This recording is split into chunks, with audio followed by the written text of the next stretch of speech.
Drink run. Here we go. McCafe coffees, shakes, and drinks. Ain't no thing. You the man. Yeah, that's what they're gonna say.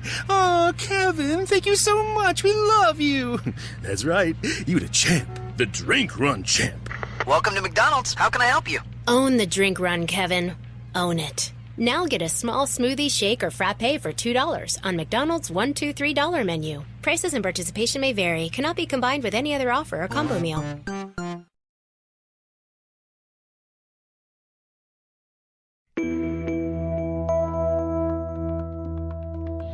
Eyes wide open.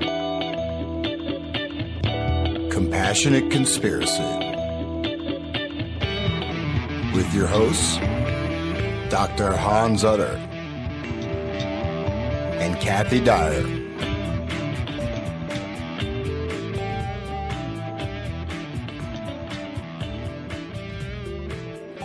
All right, everybody, welcome back to Eyes Wide Open. We are finally back on the air.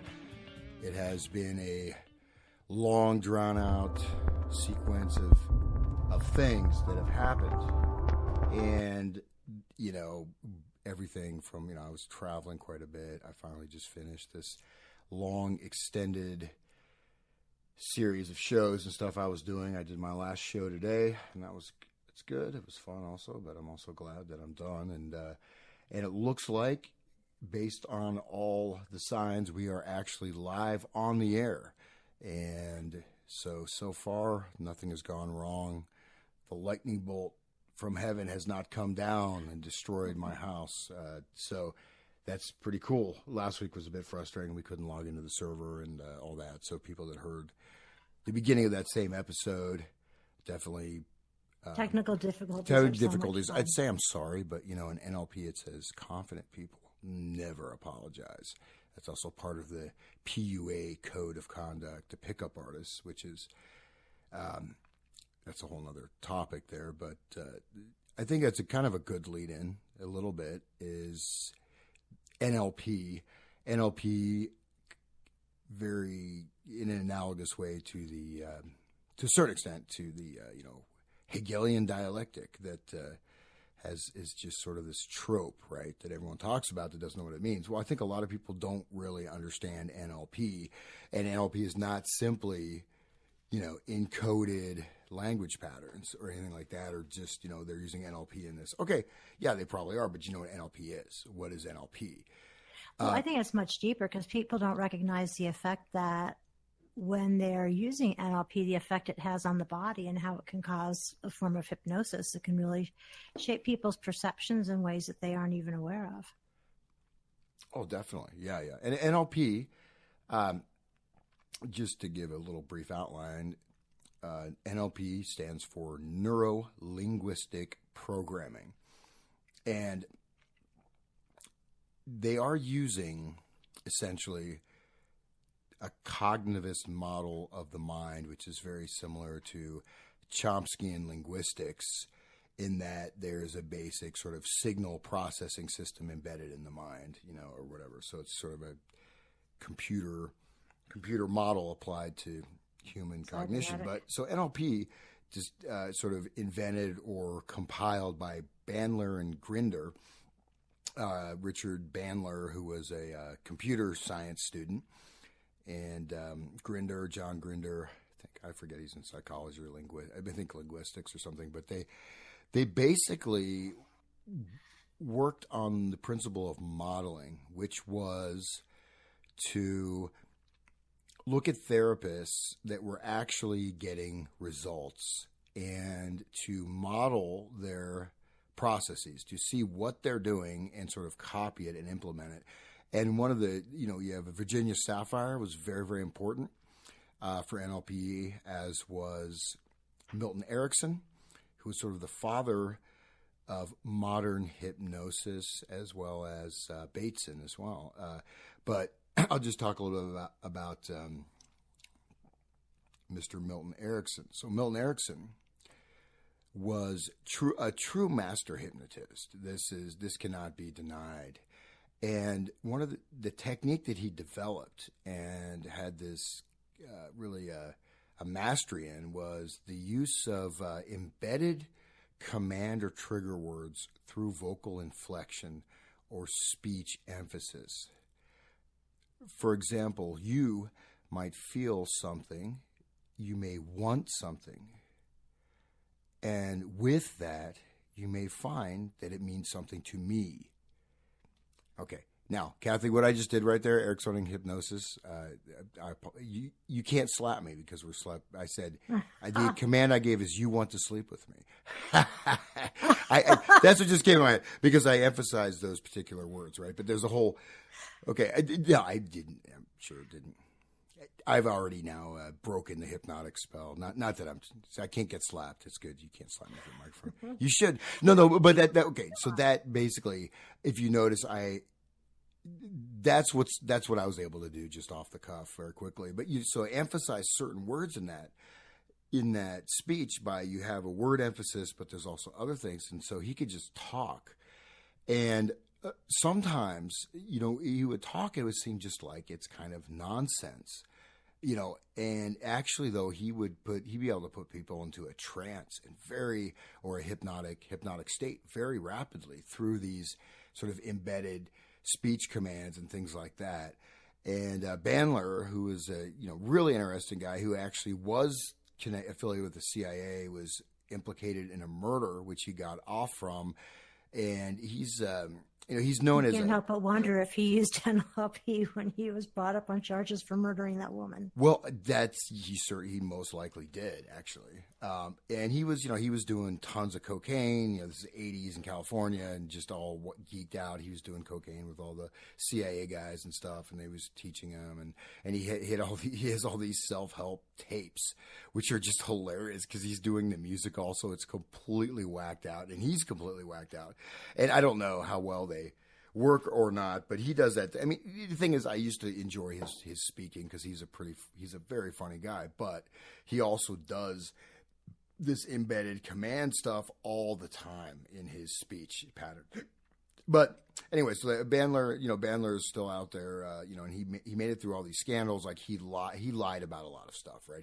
He said that he had a doctorate and this, that. I think he may not have even have graduated from college, right, at all, even with an undergrad. So that was one thing, but many, many other things. But needless to say, NLP became it was like a major movement, and it was, they had clinics everywhere. It was quite popular, and then it just disappeared, right? And really, the thing was, it disappeared as certain things do when they're being implemented and they're no longer really sort of public domain. Now you find these hypnotists and things like that out there, but the NLP sort of craze and the information sort of being public and all that sort of died out. Just real briefly, a few more things about NLP is that, okay, so neuro-linguistic programming, you're looking at, of course, the idea that the mind is programmable, and again, you're dictating programming through a variety of things.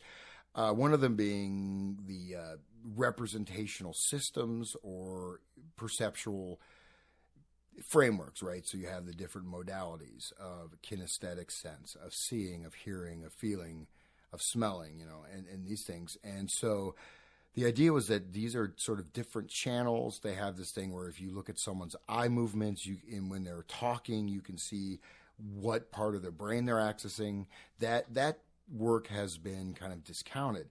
I do think the stuff with the sensory modality stuff, and this really ties into a lot of neuroscience literature, which is not psychology literature, and it makes sense. And that stuff, you really can't find much information on it. There's a couple papers just discrediting it, this and that, but so the idea of these sensory modalities in terms of our reconstructing events in our minds, or else how we're experiencing the world around us, etc., is another foundational principle. And then you have this idea of mirroring, which is that you mirror the other person's dominant perceptual system, which you can also discover. Is Lacan involved in this too? Because Lacan is really big into the whole thing on mirroring.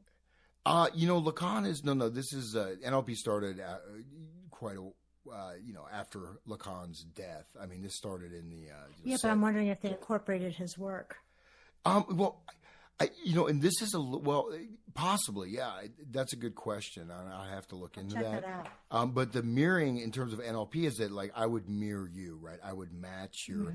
I could be sitting next to you, and I've already done the hypnotic command suggestion to you. See how bad I am, right? And then I would start to mirror, say, perhaps your breathing processes, like how fast you're breathing, how you're sitting, and things like that. And the whole idea with that mirroring process is that that you almost you remove all discomfort, but then the person doing the mirroring then kind of has access and can start to feed commands, so to speak, that the person that they're mirroring is not necessarily aware of. I mean, another way is establishing rapport. I started out mentioning the pickup artists, in that thing. And so NLP was quite big in that. There's a guy named Ross or something. There's also a guy who wrote the book, The Game. Actually, I bought the book. Neil It's Strauss. called The Yeah, Game. interesting. Yeah, guy, Neil right? Strauss. Yeah, because I wanted to make sure that my daughter understands how it works. That's a good idea. Yeah, so Strauss, this geeky guy or whatever that goes out with all these different pickup artists. And that book, The Game, is kind of interesting, but basically these techniques, the utilization of them was, like I said, it hit in California. They started doing this stuff in the 70s. It became this explosion. And it was, they're, licensed and registered NLP therapists. People would go to clinics, this and that. And then it kind of it disappeared, except for Bandler, who's still out there, whatever, doing his thing. And then mostly hypnotists, right? So you have, I think there's a British TV show with a hypnotist and things like that. So you have some hypnotists who talk about NLP, but it really kind of just disappeared. Anyways, back to what I was saying. The process of mirroring is that you establish this rapport, and then you can start to lead or guide that person. And in a sense, you want to try to put them into a trance state, which is a hypnotic state. And then, from within that, there's this idea of the whole idea with NLP also is that your entire past, everything can just be erased. You can just create a new life experience in your mind, lots of visualization stuff, this idea of reframing, of changing the circumstance, how you see that circumstance, how you see the state, and working, within internal models of, where you're placing something. If you hear a negative voice, where is it in your mind? If you see an image of this or that activity, where is that placed? Changing that image, changing these things in terms of the internal representation in your mind. But okay, so that's kind of a real brief or rough outline of NLP. There's a couple, the Principles and Practices of NLP is an interesting book, because this is a volume where they really lay it out in scientific terms of what they're doing. And you can see their modeling and all this stuff. But again, they use this idea of modeling, which is where you copy what someone does that works. And so they incorporated all this Ericksonian hypnosis and Bates and stuff and Sapphire and other. It's also got a lot of cybernetics in it too, because the things that you're talking about tie right back into the cybernetic control model. Oh yeah, absolutely. No disagreement there. Hey, I'm going to go take us back for a second. When you were talking before, did you know who Robert Spitzer is? CIA created the DSM. Yes, of course. Yeah. Okay, so I found this article that says, while in high school, Bandler met the first of several older men who would shape his life. At 16, he was hired to teach the drums to the son of Robert Spitzer, a generous, soft-spoken psychiatrist who quickly became a father figure to him. Bandler hinted to him of a painful childhood. Spitzer recognized the boy's dormant intelligence and loaned him psychology books, which he devoured. Spitzer also introduced him to pioneer family therapist Virginia Satir. Oh, sorry. I think I called her Virginia Sapphire. That's Virginia Satir. Or Satir, right? Because she worked with Fritz Perls. Yeah. And so I want to. Yeah. So that's what I was talking about. I'm going to flagellate myself while you're talking for making a mistake. Go ahead. Keep going. But isn't it fascinating? Well, keep reading that. That's amazing. I keep reading. So it says she introduced him to. Oh, wait. Spitzer introduced him to Virginia, whose message of self-love and acceptance struck a chord with him. She was drawn to the thin teenager with a terrible case of acne. He got my sympathies because he was so bright, and at the same time he felt so little about himself. And then later on in the article, it says Bandler and Grinder met at the Santa Cruz Mountains cabin owned by Robert Spitzer, who envisioned it as a self-sustaining artistic intellectual community. Among those who lived at the former nudist colony were Raven Lang, whose birth book helped spawn a community of the birth movement, and Gregory Bateson, the British anthropologist who conceived the double-bind theory of schizophrenia. A lean, wiry man with a goatee and piercing brown eyes, Bandler did not get along with many of the residents of the Alba Road community. He was intense and temperamental, one remembers, and did not participate in communal life. Within the first few weeks of his arrival, members of the committee asked Spitzer to evict him. Spitzer refused. While living on Alba Road, Bandler bragged about using large amounts of cocaine. Interesting, huh? And then it goes a little further. I won't go a whole lot more, but it says, for Grinder and Bandler, it was a fertile time. They sat for hours in the sunroom of Bateson's house, listening to Bateson discuss innovative ideas, which became the intellectual foundation of NLP. As described by one student, Bateson taught that human beings create the world that we perceive because we select and edit the reality to see to conform to our beliefs about what world we live in. Interesting, huh? Yeah, well, that's some new information for me of his connection, because I knew about the, Virginia Satir, and you called him Grinder instead of Grinder. That's okay. So now we're even. No, it happens, but no, just teasing. I'm being mean. I'm gonna. You said you're in a bad mood, so I'm gonna make it worse. No, I'm gonna make it better. But so that's interesting that this guy was groomed from youth, right? And so it's kind of like he was set up. He studied computer science, and then suddenly he, gets into this thing, and they produce this whole system. So it does seem that there was a degree. He was being propelled. Maybe that's one of those things where, hey, you just get lucky and you find the right connections in your life. But that's quite interesting. And then, you definitely see that. Wait, this person is not just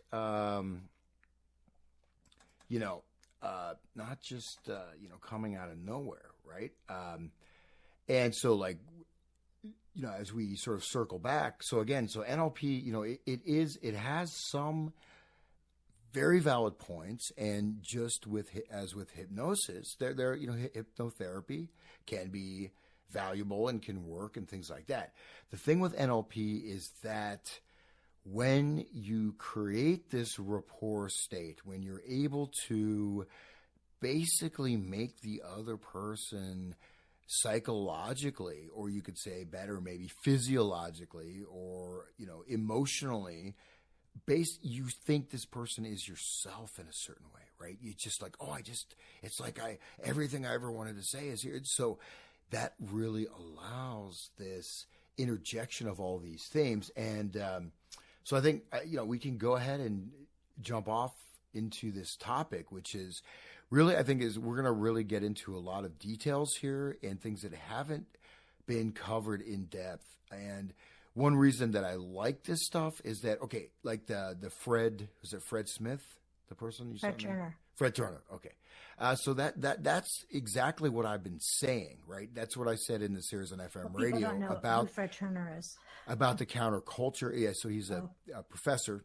But he, this idea of the counterculture being generated through technological networks, which is what, in the FM radio, which was these, use of network theory to create these systems of interactive, of these groups. And, as we were talking in our personal conversation, this whole model, the countercultural model, which supposedly was peace, love, and happiness, or even the left, the liberal ideology, has become the ideology of war. And so there is no distinction. There's nothing about the actual, supposedly left, workers' rights, or maybe a few bones thrown here or there. But no, let's just incorporate mass migration and just absolutely destroy every culture is valuable unless it's the actual founding culture that all these people want to come to. Otherwise, they'd stay where they were, and that's the it's the truth, and so these destructive tendencies, the whole liberal or left thing is that when you see these, Amy Goodman, okay, you're talking about innocent people being murdered and bombed, and yet you're okay with that. Well, that was where I sort of realized that, hey, these people are lying. These people are disinformation. And then, of course, it's very easy to find their foundation funding and all this, but this unveiling process and the use of this counterculture and the use of technology and cybernetic systems and hypnosis and what that is, as well as, looking deeper in the Bateson. And I think the deepest level topic is the mass induction of schizophrenia on the entire populace, or on swaths of the populace, is really the topics that we'll be covering. And I don't think we'll get through all this material in one show, and I don't think we should. I mean, if people are that amped up, then they should hang out with Bandler and do a bunch of coke and just read a whole bunch of books and stay up for a couple of weeks, and then they'll understand it. But unless they're willing to do that, which I'm certainly not recommending. Hey, you know what? We should go to one of his workshops, Hans. Yeah. He's pretty funny, but it's these. I have to say, I have every recording he's ever done. Actually, unfortunately, it's on a computer that the power supply doesn't seem to work anymore. But I'll get you some of the stuff, because it's his self-help stuff is just funny, because he's, again, this crazy music, and he's like, now see that person that you hate, and you're a leopard, and you leap on them, and you tear them apart.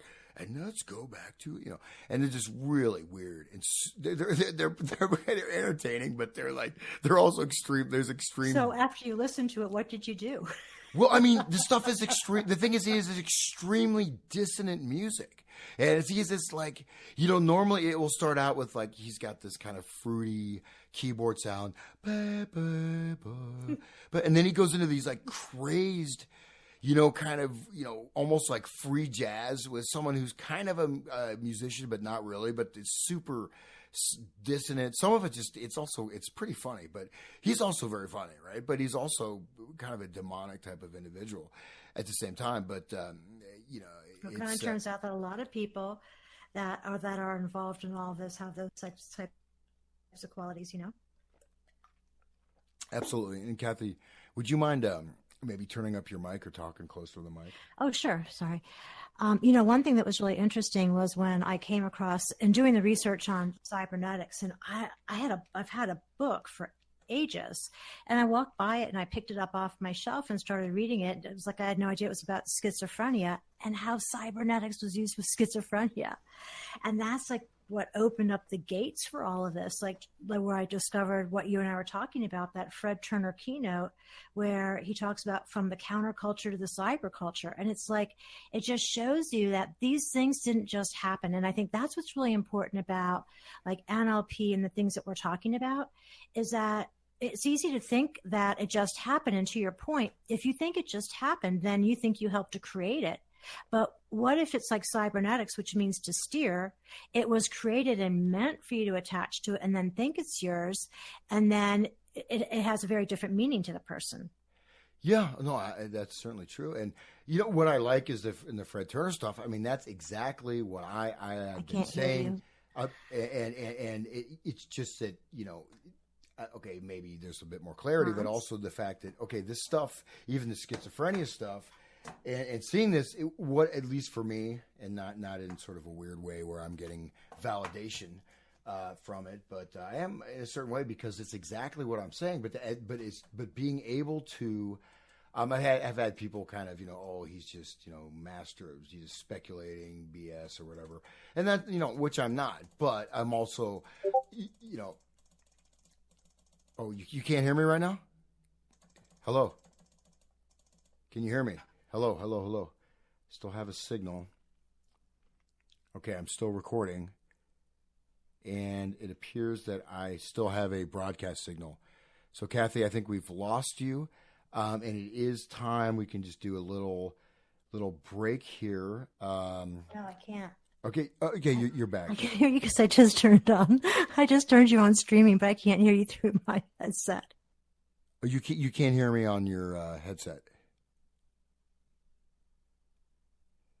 You can't hear me. All right. Well, I don't know why that just happened, but anyways, let's go ahead. We're going to continue with this topic here shortly, but I'm going to go ahead and play somebody that I think is quite good. It's just a sort of a Delta blues musician, kind of interesting person. And this is "See My Jumper Hanging on the Line," which is from the Alan Lomax archive.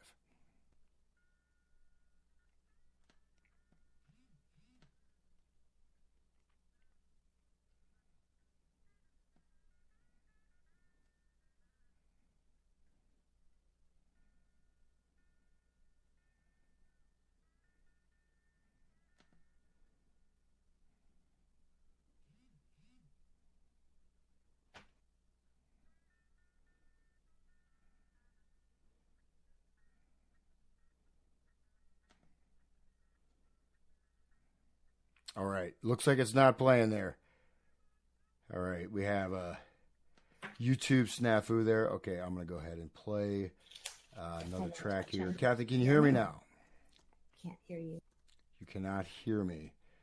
That sucks. All right. Well, let's go ahead and let's listen to Curtis Mayfield for 5 minutes.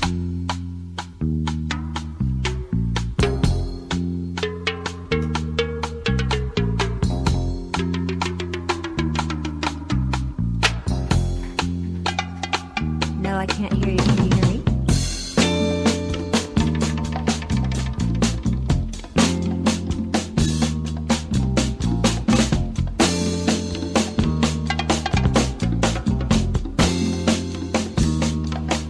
I'm your mama, I'm your daddy, I'm that nigga in the alley. I'm your doctor when you need. Want some coke, have some weed. You know me, I'm your friend, your main boy, thick and thin. I'm your pusher man.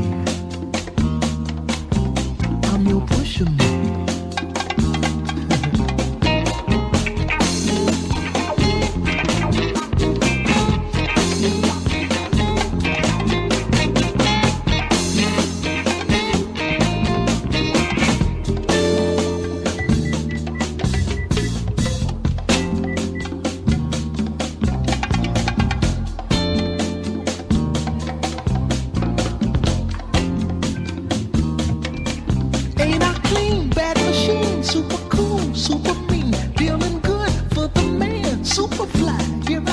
Secret stash, heavy bread, baddest bitches in the bed.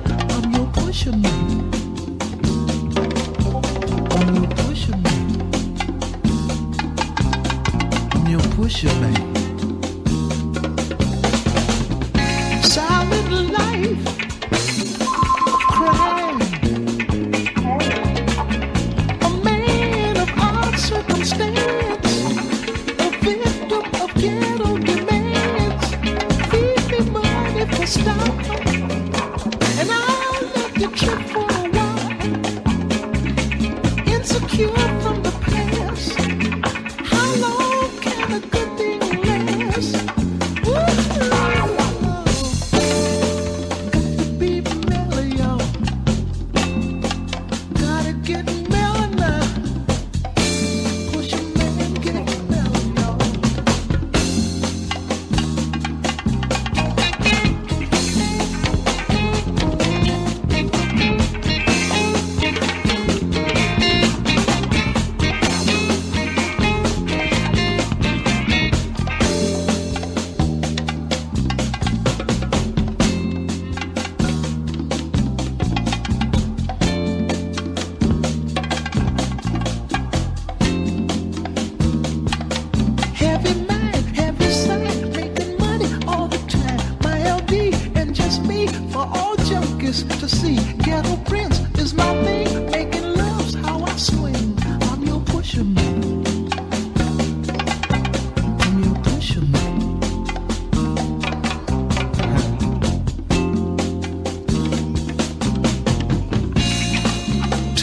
schizophrenics, please, for a generous fee. Make your world what you want it to be. Got a woman I love desperately. Wanna give her something better than me. Been told I can't be nothing else. Just a hustler in spite of myself. I know I can make it. This life just don't make it. Lord, Lord, yeah. Got to get mellow now. Gotta be mellow, y'all. Got to get mellow now.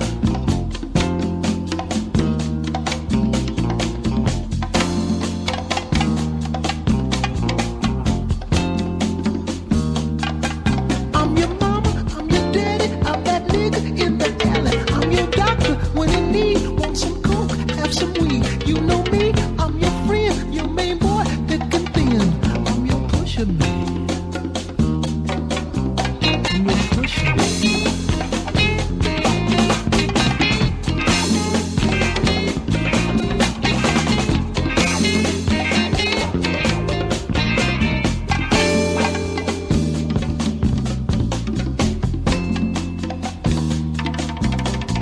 Pusher man. Pusher man.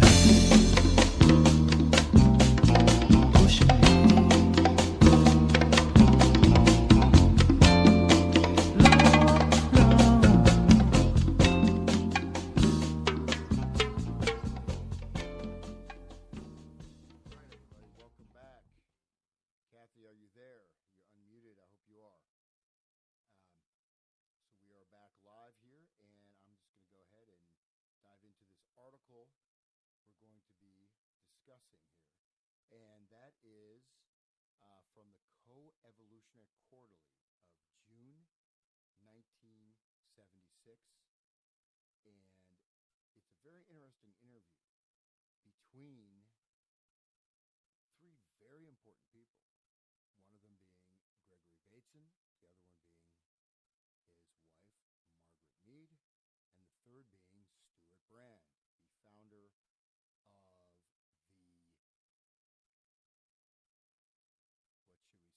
what should we say? We shall say the Whole Earth Catalog and a lot of other elements there that were very prominent in the 1960s counterculture. So let me just go ahead and start, and hopefully we will. Okay. Oops. Sorry. We're quiet there. So that sucks. All right. Let me start over again here. I think we had turned the mics off. We were having a little bit of technical problems, but hey, they will cease shortly. So I'm going to go through an article from the Co-Evolutionary Quarterly, and this features three very important people. They are Gregory Bateson, Margaret Mead, and Stuart Brand from the Whole Earth Catalog. And so let me go ahead here and get started with the article. Again, Co-Evolutionary Quarterly from June 1976, pages 32 to 44. I'll start from the top. This following article is of a conversation between Stuart Brand, Gregory Bateson, and Margaret Mead, and was originally published in the Co-Evolutionary Quarterly, June 1976, issue number 10. Okay, and then thanks for the reproduction, so that's not that relevant. So here we go. It starts out, "For God's sake, Margaret." Conversation with Gregory Bateson and Margaret Mead. Margaret Mead and Gregory Bateson were married in 1936. They had met and fallen in love in 1932, while both were doing anthropological fieldwork on the Sepik River in New Guinea. Margaret was at the same time with her second husband, Rio Fortune. Now that's a great name, right? Rio Fortune. I mean, if I was going to choose a name, I would choose the name Rio Fortune. Rio Fortune. And there's a picture of Margaret Mead, and to be honest, she's not the most attractive lady I've ever seen in my life. And that's being, she kind of looks like a type of a frog species found in northern Brazil. Sorry, Margaret, I guess you're dead, but yeah, she's, so anyway, she's had, anyways. You know what kind of a name that sounds like, right? It sounds like some porn star or someone like in a cheap romance novel. Kathy, you there? I just heard you. I lost you again. Okay, well, chime in as soon as you're back online there. I did hear that. Okay, anyways, continuing. In New Guinea, Gregory's unusual sense of theory met Margaret's improved field methodology and sparked much of the quality in Gregory's. There's a really big delay between when I'm talking and when it's being broadcast. No, that's there. That's a broadcast latency. So don't listen to that stream. Just But can you hear me through Discord at this point? Are you hearing me on Discord? Anyways, continue.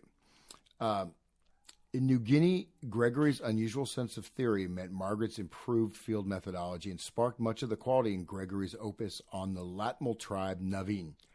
Newlywed in Bali, they spent 2 collaborative years. What you just heard from me? I didn't hear anything from you. What you just heard from me is like a really long delay. Yeah, no, that's the nature of the broadcast. So you don't listen on the live stream. It will be incredibly delayed. So I'm going to just call you. Sorry for everybody if we have our fans out there. We just, we thought the technical problems were done, but what we're going to go ahead and do, I'm just going to give you a direct signal from your cell phone headset. So don't listen from the stream. It's going to be delayed. Anyways, going back.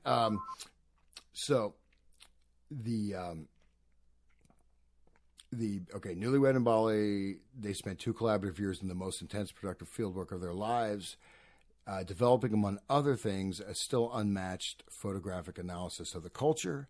Their daughter, Mary Catherine, Margaret's only child, was born in 1939 in the United States.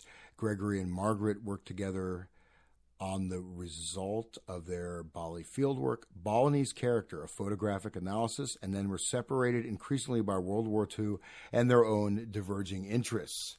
So I don't know how they got separated by World War II, but there we go. All right, Kathy, are you there? Okay, your mic is not on. Your mic is muted on Discord. Oh, I'm here. Okay, great. Yeah, so just use that, as I mentioned, use that other headphone. Yeah, no, if you listen on the live stream, you're going to get a delay, which is, it's 30 seconds or something. So so it's okay. I'm on the second page of that article. So let's go ahead and dive in. You want to read from the page 2? Is this the part where after both were it starts with involved after the war. Margaret Mead is one of the world's most remarkable women. Okay, let's start from the top. Yeah, but from the top of the page, at least in my document, it says after the war, they were both involved in starting the somewhat famous Macy conferences, 1947 to 53, that invented cybernetics. This interview begins with their joint recollection of that critical period. So let's just notice that. Okay, so this is a really very important thing, right? We've talked about cybernetics, right? And so this is really it. They are at the root they were both involved at the inception of cybernetics through this Macy conferences. Somewhat famous. So anyways, this is Co-Evolutionary Quarterly, right? So this is for a different audience. But go ahead and start from the Margaret Mead paragraph. This starts getting really interesting. It says, Margaret Mead, most remarkable women. She got a full mixture of praise and notoriety, notorious in the day because women weren't supposed to talk about sex, with her first book, Coming in Age in Samoa. Since then, there have been 10 other books, honors, and positions, including president of the American Anthropological Association in 1960 and of the Scientist Institute on Public Information. And it says in parentheses, this year, the American Association for the Advancement of Science, and a curator of the American Museum of Natural... Oh, wow. Sorry about that. I just made a connection. And of the American Museum of Natural History, which continues as her headquarters. In public affairs, she seems to have taken over the Eleanor Roosevelt niche. Okay, let me just interject here. So the coming of age in Samoa, this was right at the same time of the takeover of American academia around the same time, the Frankfurt School being relocated in Columbia. but also Boasian or Franz Boas, this anthropology, the position of cultural relativism. And the fact is that coming of age in Samoa has been proven, and possibly not when this article was written, to be totally fraudulent. Correct, Kathy? Am I correct in that assessment? Okay, go ahead. Keep going. No, well, the other thing that struck me was we initially started talking about Fred Turner, who does that lecture on from the counterculture of the cyberculture. And I listened to another keynote of his, which we can bring in some of that later because he says some really amazing things. But just as I was reading this, it struck me because he was speaking from the American Museum of Natural History. Wow. And that's interesting. Look at all of her accreditations and positions, right? I mean, okay, American Anthropological Association, which makes sense, but then American Scientist Institute on Public Information, which is very interesting, right? Scientist Institute on Public Information. And the American Association for Advancement of Science, AAAA, well, AAAS, which is a major organization, which is given her work in anthropology is kind of a big leap up, right? So she's got a lot of positions and a lot of power. And we should actually fact check and see when her research was called into question, but it was proven to be completely just constructed. And it was part of this whole narrative of dislocation, of social dislocation, of, it's not only cultural relativism, but it's moral relativism.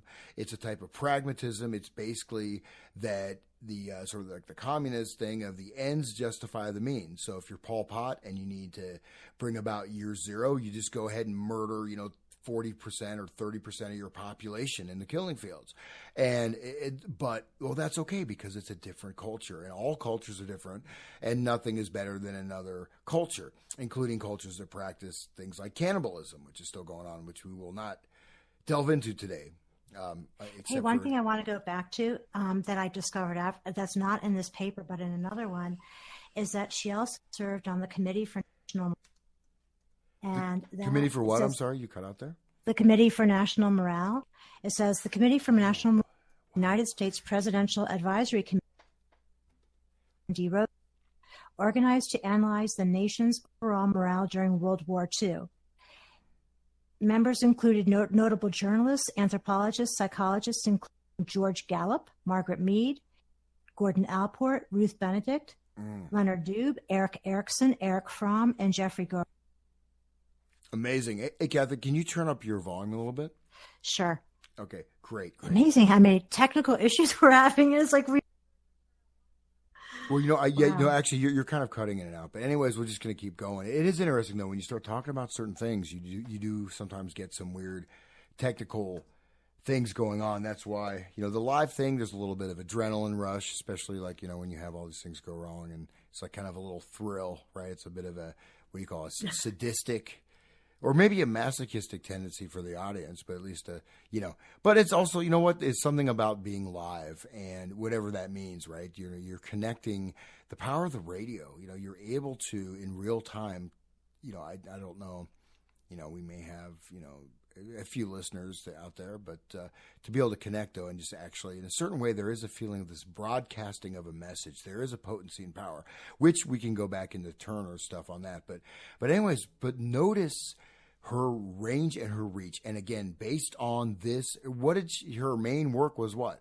The coming of age in Samoa. Other than that, really, what is Margaret Mead known for? I mean, she was the person who said, okay, Boasian anthropology is true because here's the data that supports it. When there was this takeover of, anthropology, which was primarily connected with, looking at bones and this kind of thing, and had a very scientific sort of empirical outlook to it. And just to fast forward, this whole idea of relativism. I mean, there's books where people are basically, there's something called reflexivity, where you incorporate your own thoughts and meanings into what you're doing. And so there's people going and they're publishing books and doing dissertations, and they're hanging out with some, remote tribe, and they're writing really, I'll be honest, crappy, say I didn't swear, crappy, bad poetry that, it's just not, and they're putting this masturbatory garbage in a quote unquote anthropological work of science. Now, you can go there. That's called travel writing. It's called literature, and but you don't masquerade that as science. But anyways, this whole,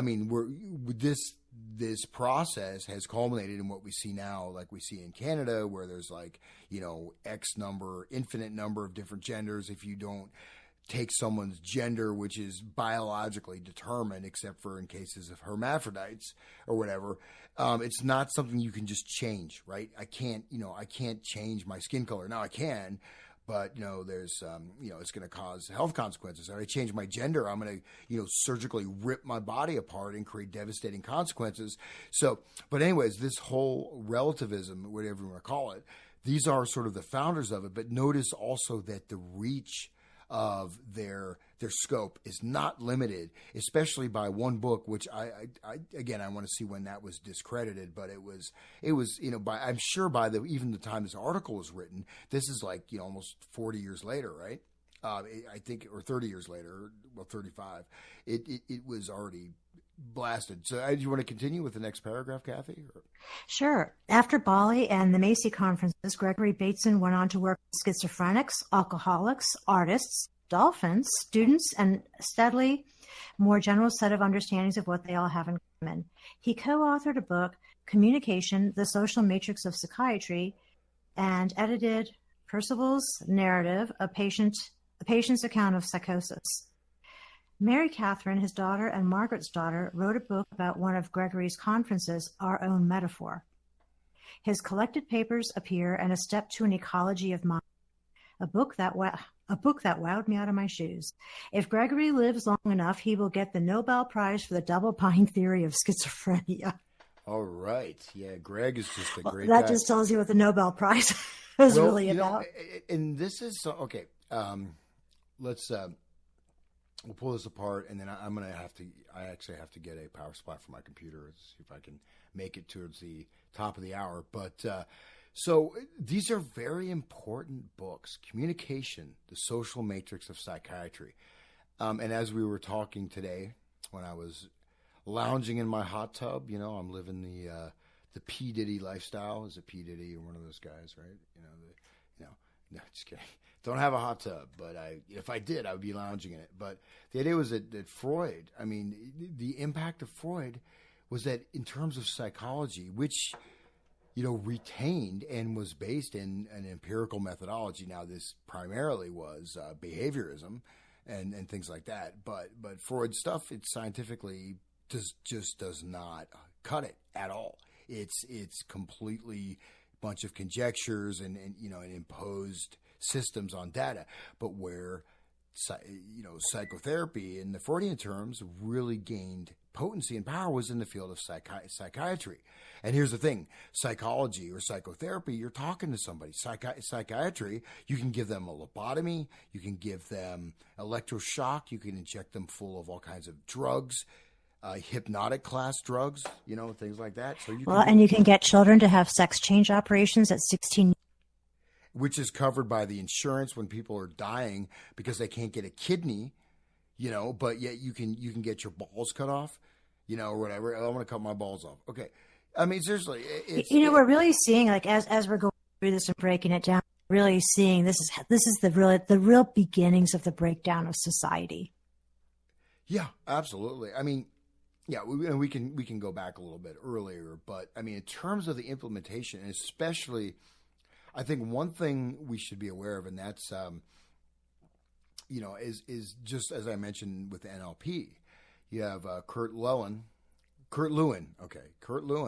and his idea of this, topology, a psychological topology. So the topology is sort of the spatial interconnection, or you could say placial in terms of a locational thing.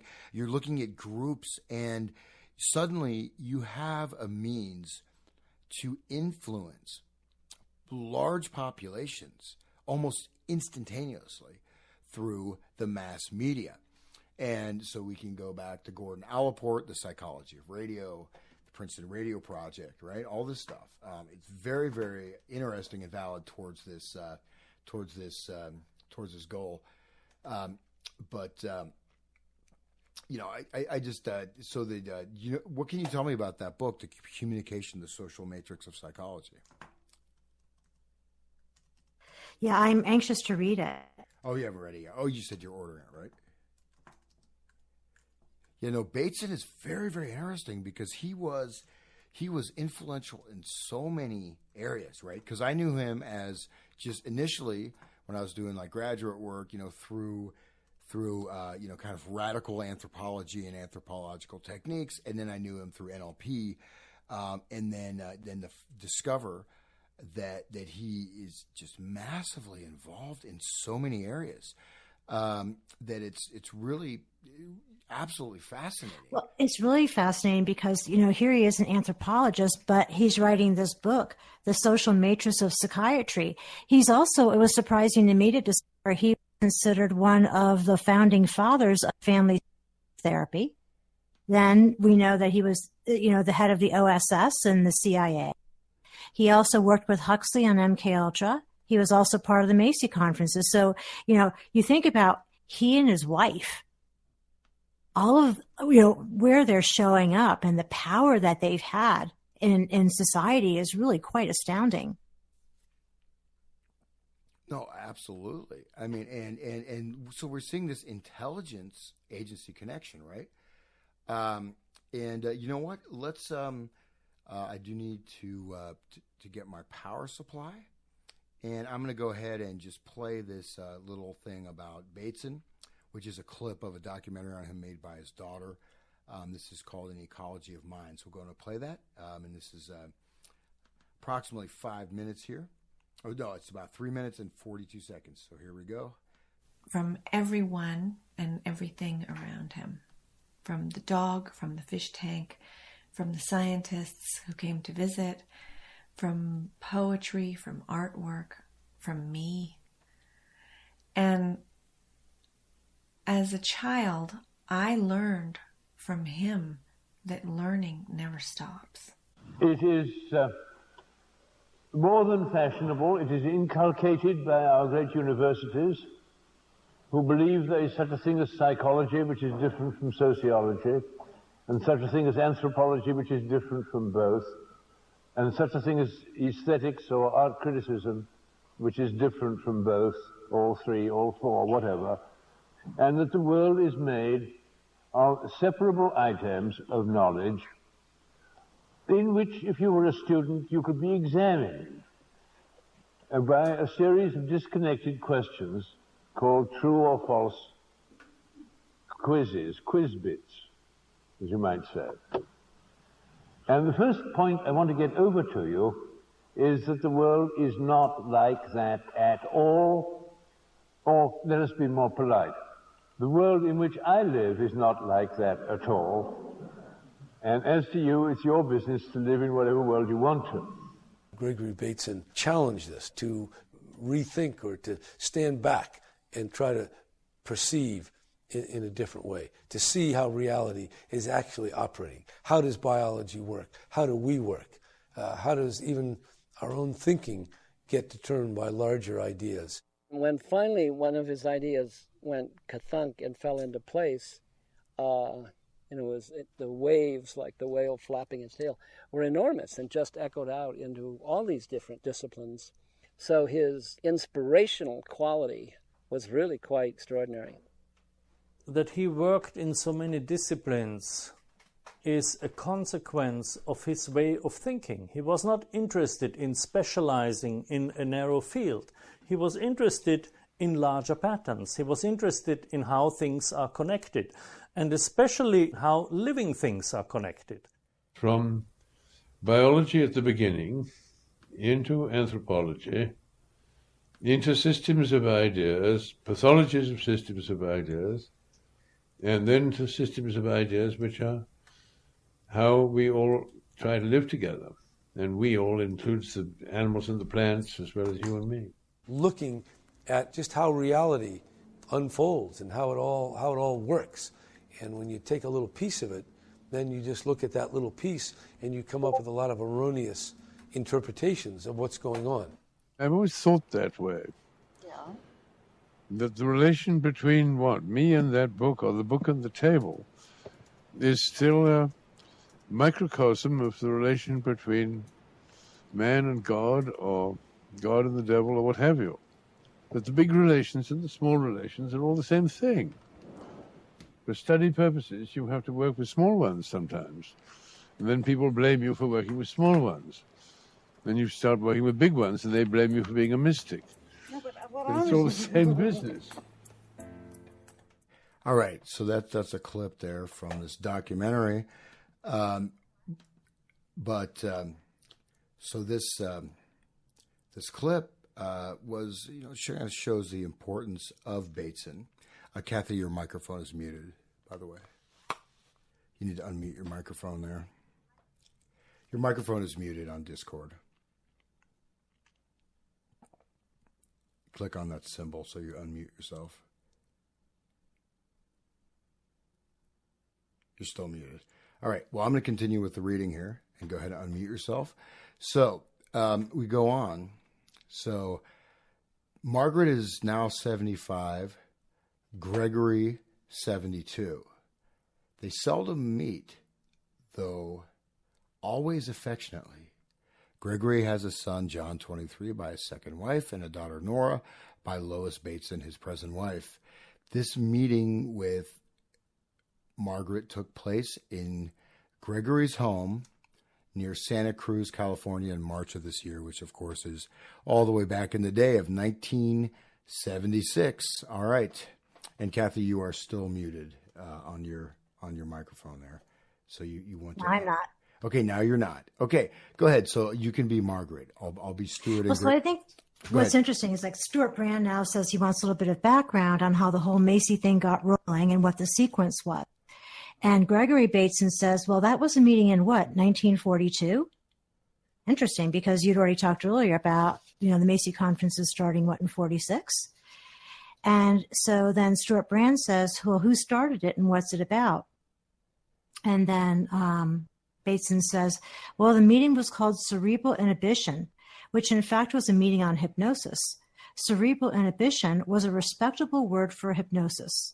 Most of what was said was about feedback, and it was said over lunch. Well, Kathy, you want to go ahead and why don't we go ahead and we read through the interview, okay? So I'll be Gregory Bateson and Stuart Brand, and I want to give and a I little... can be Margaret Mead. Oh, gee, thanks. What did you say? She looked like a frog woman? Well, look at her, man. She looks like one of those. If anyone's read, just go through parts of it too. But I think this whole, I think it's good to read through it, so I'll do it. So, Stuart Brand. Well, okay, I just want to stop for a second and just say I think the whole notion of cerebral inhibition was the precursor for the Macy conferences, and it's a respectable word for hypnosis is really important to anchor. And notice what that means: cerebral inhibition, which means that your cerebral cortex, your frontal cortex, the part of your brain that is the guiding, acting, rational part, or the part that directs conscious, willful volition, is inhibited, is suspended.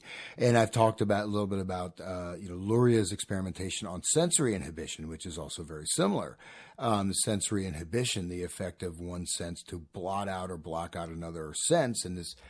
We're jumping ahead of ourselves. We go into the reticular activating system, and so it's very interesting. But I want to add something though that I think is important is that again my knowledge of Bateson or whatever came in a very different direction, right? Than I didn't learn about him from the alien conspiracy podcast or something that doesn't exist. It may exist, but I'm just saying, like, I didn't learn about him online. I had a reasonable understanding of who he was, but and I saw him as part of a movement that was really trying to reform society, to which is actually how he sells himself too. Is like, this is, and you guys, whoever's listening, heard that clip, this documentary, which is, done by his daughter, interviewing various people about him, and also including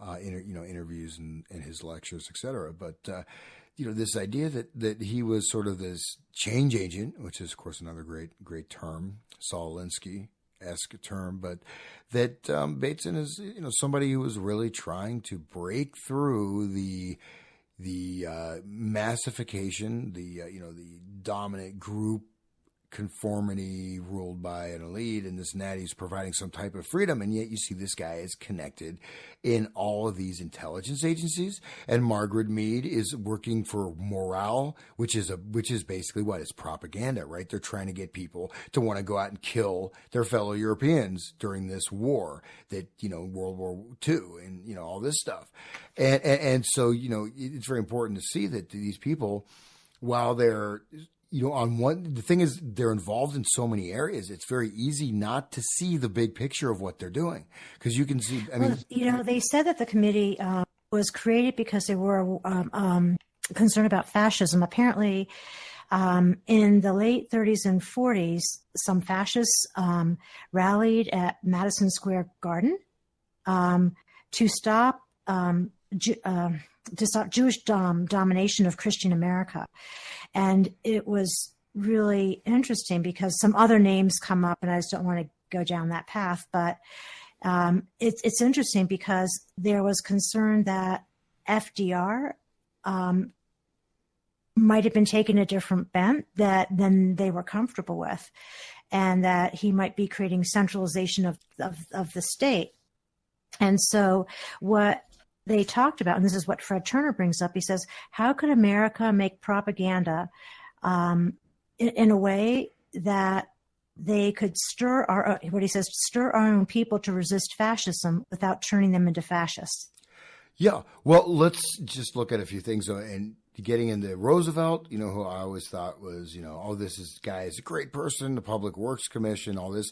Well, you have the same person who was involved in the collectivization of farming in the Soviet Union or in Russia, communist Russia, working for the Farm Bureau, which actually it was the Agricultural Assessment Committee, and the Agricultural Assessment Committee was manipulating prices, basically causing mass starvation. You had your own famine, the Dust Bowl and all that stuff. You had people starving to death because of the implementation of agricultural collectivization dictates through a communist cell, actually, which is operating within that particular, part of the government. And that's completely proven because of the declassified, archives in the Soviet Union. So, there was millions of people that died of starvation, and you're looking at farmers, where you're manipulating prices, you're suddenly dropping the price for something, or you can't produce this, you have to let a certain amount of land go fallow, this and that. But basically this, FDR, the Great Depression was what happened. Look at the Ukraine, the Holodomor. You have millions and millions, like 20 million people, whatever, being killed through collective mass starvation, where there's enough food, but everyone's starving. So FDR is not the angel people want to see him as. And in fact, is that a lot of these issues were created by, he came out and confiscated gold, didn't he? He came out, he was illegal to have gold. But before we go back into that interview, I just wanted to read just a little bit from Steps to an Ecology of Mind, 1987 edition. But this is a foreword from the original 1971 preface. And it's only a page, it's pretty short. So and this is by Mark Engel in Honolulu. I don't know who that guy is, but, maybe he'll contact us. Maybe I'll get sued. Okay, maybe he's a surfer. I don't know. Here we go. I have been one of Gregory Bateson's students for 3 years, and I was able to help him select the essays, which are here brought together for the first time in one volume.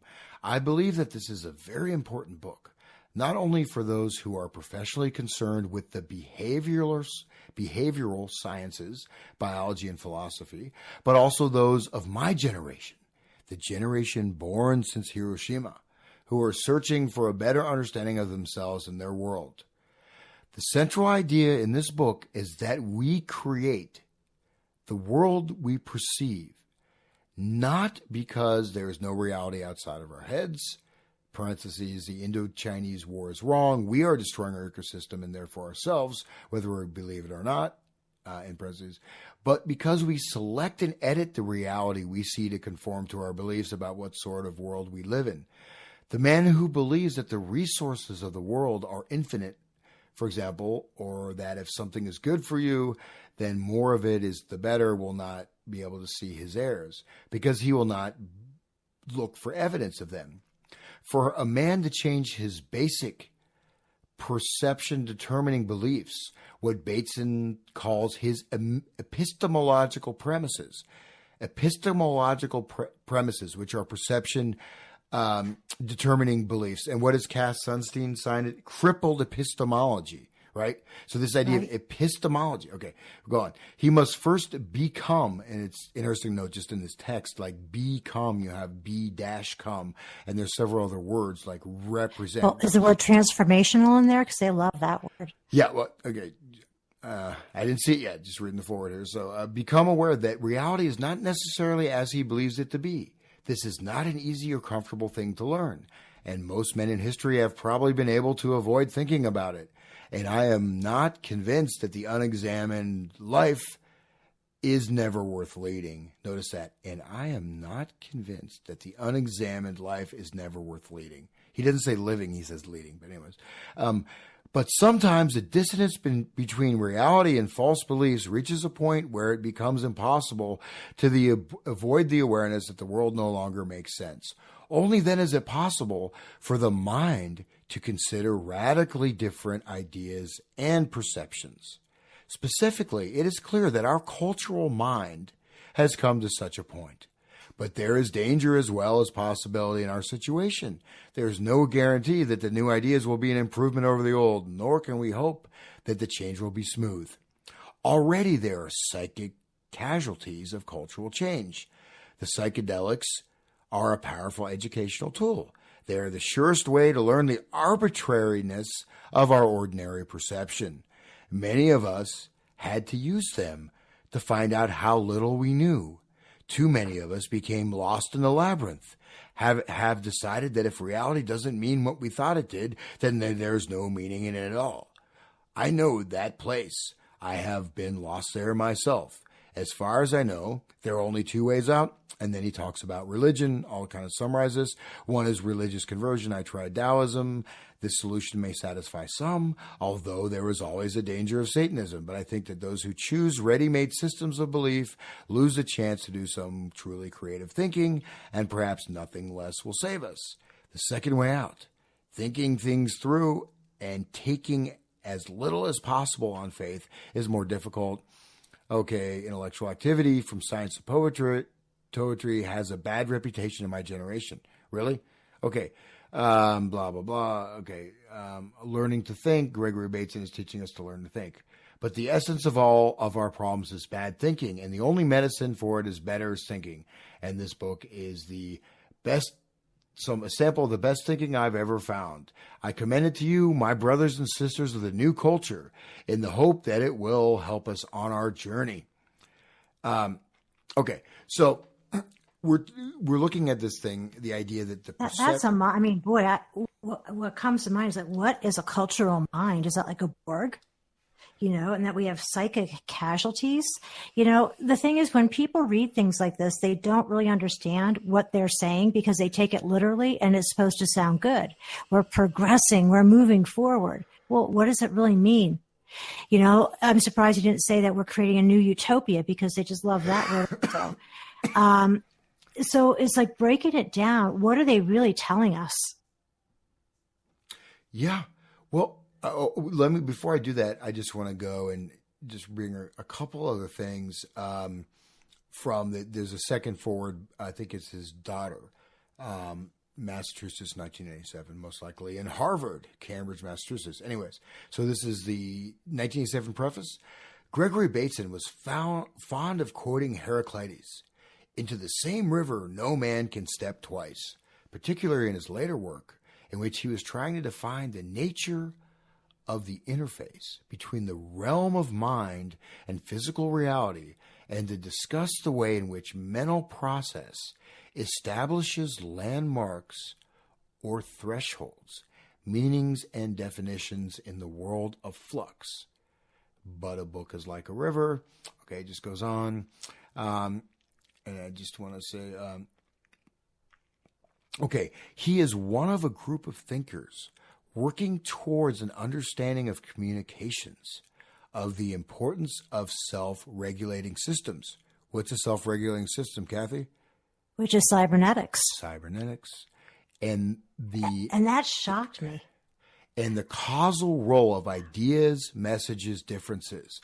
This has made him a central figure in the growing appreciation of the importance of looking at events and messages in the context, looking at events and messages in the context and looking at systems holistically, whether we are concerned with the health of the human body, mind, or the biosphere. The importance of epistemology is more and more widely understood. At the same time, much of this familiarity is illusory. Stranger unsettling ideas are dealt with as the oyster deals with bit of grit, packaged in soothing ways, smoothed over. Okay, the risk is a premature claim of understanding. Let's see, okay, I'm trying to get some other sentences here. Well, I think even breaking that down and recognizing, people don't really understand it was surprising to me because of the type of work I do that self-regulation strategies came out of cybernetics. And I don't think people really understand what it means because as I'm reading it with my background and then also reading it to think about what does it really mean? It means something different to them than it does to the public. It's just like law. The language of law means something different to a lawyer than it means to the layperson. And it's easy to miss the meaning of what's really being communicated if you can't really discern what it is that they're saying. Yeah. And this guy, the Mark Engels person who she refers to as really sort of a historical example. Well, I may not have read that, but in the second preface, he wrote that in 1971 and he talks about psychedelics. But notice this is a paragraph. Okay, this first paragraph before that is specifically, it is clear that our cultural mind has come to such a point. Okay, And then the next one is, already there are psychic casualties of the culture change. Notice how this is stated and completely pulled together as one process. It's not cultural changes, it's the culture change, which implies a spearheaded, directed process, right? Well, it's really important too, because when you think about when you and I were talking last week about the book on schizophrenia, how they change words and how to change one word can really affect the meaning, even though people might not notice it. And so when he says the culture in that way, that type of phrasing has a different effect on us than it would be if it was said in a different way. Yeah. And there's two hyphenated words that are very interesting, right? That he uses hyphenated is the man that believes that the sources. So it's resources is hyphenated. Resources, and then in context of the world are infinite. Okay. And then the other hyphenated word is becoming, coming. So the hyphenation of these words, I think it's interesting to see when this occurs, right? You notice this in certain writers where the words are hyphenated that are normally not hyphenated, right? Like becoming. Now, sometimes, right, who's that? Wayne Dyer. He is at from nowhere to now here, right? Nowhere to now here. Yeah, so he has several of these hyphen, but then he'll use that and he explains it. This is just done sort of randomly, but becoming and then resources, very interesting. But this idea that reality is not aware as he believes to believe, and then he said, he talks about psychic casualties, but then they're the surest, psychedelics are the surest way to learn the arbitrariness of our perception.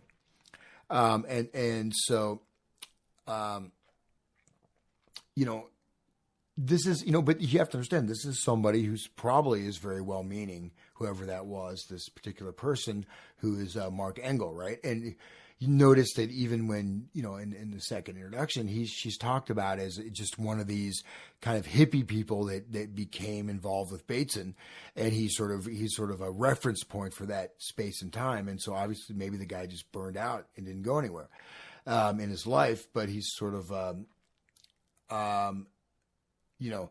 it would go on frequently during his career. As the introduction indicates, Gregory felt as if he were speaking and writing in a foreign language. Well, maybe he was, and maybe it was deliberate. People did not simply agree or disagree with him. They were bewildered or intoxicated. Mark Engels, in his 1971 preface, recognized the analogy between the mind-expanding experience of drugs and religious conversions and kinds of intellectual change that could be achieved by a persuasive reshaping of patterns of thought. So that kind of goes back into Kurt Lewin's work also, because Kurt Lewin was all about making conditions fluid such that they could introduce new values the person wasn't aware of that they were then accepting as their own. Yeah, but here's the thing: like, what I don't understand is that the whole thing is that perception determining beliefs, epistemological premises that are being changed. So part of it is basically you take, the cultural mind is sick, right? The cultural mind is sick. The dissonance between reality and false beliefs. Well.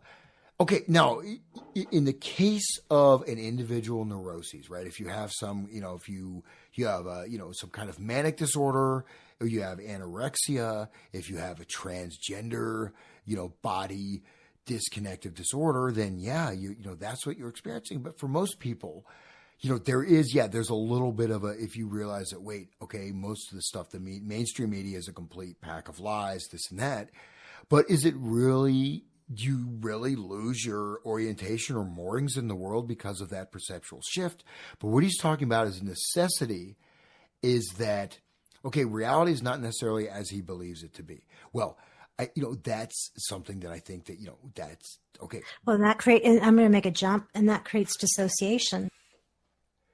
Yeah, but then, okay, if the political system is not as you believe it to be, that's one thing, but is up, down, down. If you take LSD and go on a psychedelic journey, you're going to have, you go inside, you'll have your total, well, we call it sort of a schizophrenic experience, right? Schizophrenogens, original name for psychedelics, where your internal perception becomes externalized in the world, and then suddenly, you can, and there are, you shift into different space times and this and that. Daughter, the thing is that, okay, well, that's not really a valid comparative point, which is reiterated by his daughter, in the second introduction, is that, we have to shatter, it's this dislocation. Well, you know what? I mean, were people really, where did the dislocation come from? And then what was is the attack on what was termed as fascism, which is patriarchal society, and the ultimate enemy is like the small town where everyone's comfortable, they know each other, leave it to beaver. That was the enemy. That's what they're talking about. They're not talking about, you know what I mean? So the political, and he even brings up. It reminds me of when you talk about that breaking down, it goes, Fred Turner wrote about, and he says that what they were working was to create the idea of virtual communities, which would live alongside the internet, and they would create their dream of disembodied communities. So that's like when I heard you say that, I think about dissociation, you're disembodied. And what does it mean to have a disembodied community? I mean, like a virtual. And so, he talked about their dream was to create these disembodied communities of consciousness to be lived out on communes as alternative to political states and alternative to politics in general. So these people had a really big agenda in place, and people really had very little conception about what was being done or what they're saying. Just like as you're talking about Mark Engels there, kind of funny angles, right? And Engels and Marx. Yeah. Does he really have an understanding of where these people are really coming from and what their mindset is? Well, and the thing is this, there is, and that's what I kind of wanted to stress, is that my initial knowledge or encounter with Bateson, who I will not say that I was like a, I was not a sycophant or a major follower of Bateson per se, but, this idea that, we live in a mind-constructed reality. Okay, let's not get into that too deeply, but it's just that, there's a gap between what we see, and then psychedelics show that the world we see is not real. Wait, the psychedelics are disordering your mind and allowing your mental productions, and maybe occasionally, possibly some type of spiritual states, which are different, right? But that's very different, this idea of this dislocation. But he says within that, well, there's a dislocation. We realize that we really create our own realities, and yet things like, he says, the Indo-Chinese War, i.e., notice he uses he instead of saying the Vietnam War, and this is in 1971, he's saying the Indo-Chinese War, which is kind of an interesting term to use in that case. But there's not that there's no reality because of our head. The Indo-Chinese War is wrong, comma, we are, and this is italicized, destroying our ecosystem and therefore ourselves because we believe it or not. But we select and edit our reality. Okay, now let me just go through this other part, which is quite interesting, because this book contains almost everything he ever wrote. That's why it's quite interesting. But let me just read his foreword, where he just talks about his own bio and his work, and maybe we can also pull some stuff out of it. So feel free to jump in at any point. So this is his foreword written by Mr. Bateson. Foreword.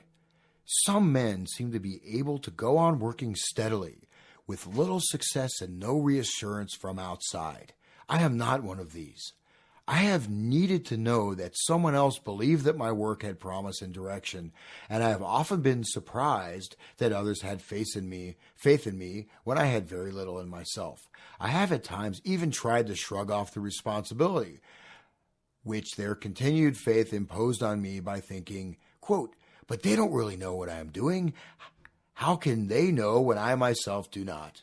My first anthropological fieldwork among the Baning of New Britain was a failure, and I had a period of partial failure in research with dolphins, like Lily, right?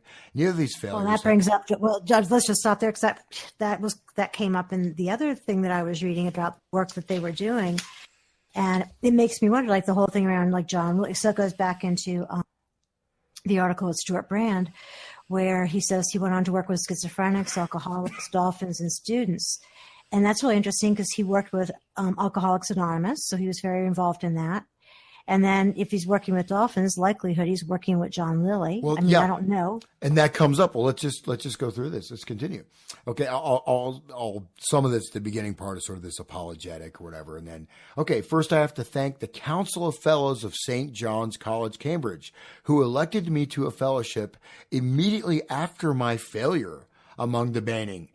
So he did a failed project, and yet he became a fellow of St. John's College at Cambridge. Very interesting. Okay, next in chronological order, I owe a deep debt to Margaret Mead, who was my wife and a very close co-worker in Bali in New Guinea, and who has since then continued as a friend and professional colleague. In 1942, at a Macy conference, I met Warren McCullough and Julian Bigelow, who were then talking excitedly about feedback.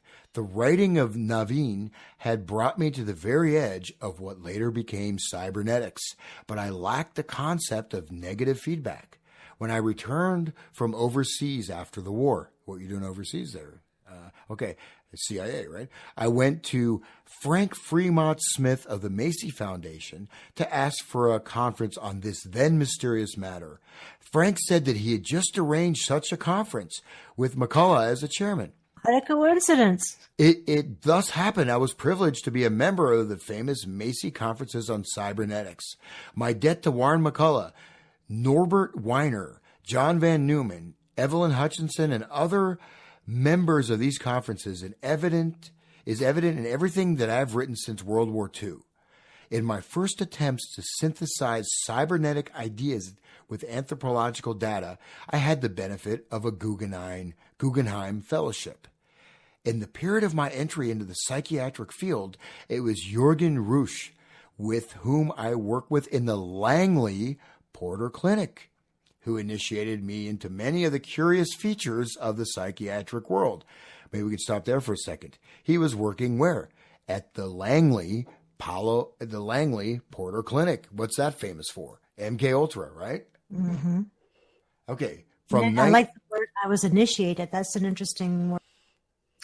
So really what we see, or kind of like we can just like stop and summarize a little bit because that's a lot of content that, we just put out. It becomes clear that the counterculture didn't just happen because people were upset by what was happening in Vietnam, or that all of a sudden people started,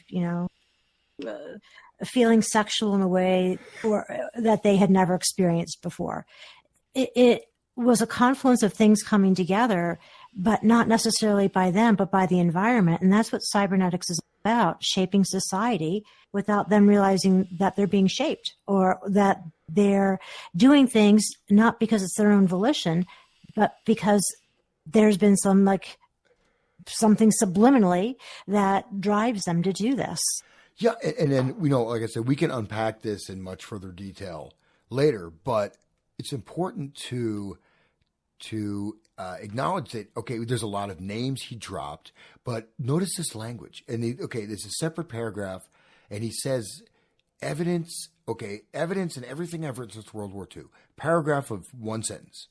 In my first attempts to synthesize cybernetic ideas with anthropological data, I had the benefit of a Guggenheim Fellowship. Next period. Next sentence. And next paragraph, which is one sentence.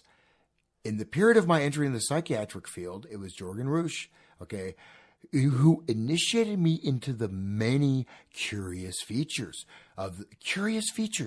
What the heck does that mean? Well, and for somebody who has no background in that, right? He's an anthropologist, not a psychiatrist or psychologist. So it's interesting that this man who has no background in that gets involved in it. Yeah. And it kind of makes you wonder then what really is that field. Yeah, but also curious. I mean, you're looking at the Langley Porter Clinic, which is where they were doing experimentation on people. I mean, this was that was not just some, ma and pa psychiatric clinic. I mean, that was, okay, now next paragraph. From 1942 to 1949 to 1962, I had the title of ethnologist in the Veterans Administration Hospital at Palo Alto, which is where all the LSD testing was done, which is where the Grateful Dead came out of, which is where all that counterculture stuff came out of, was Palo Alto.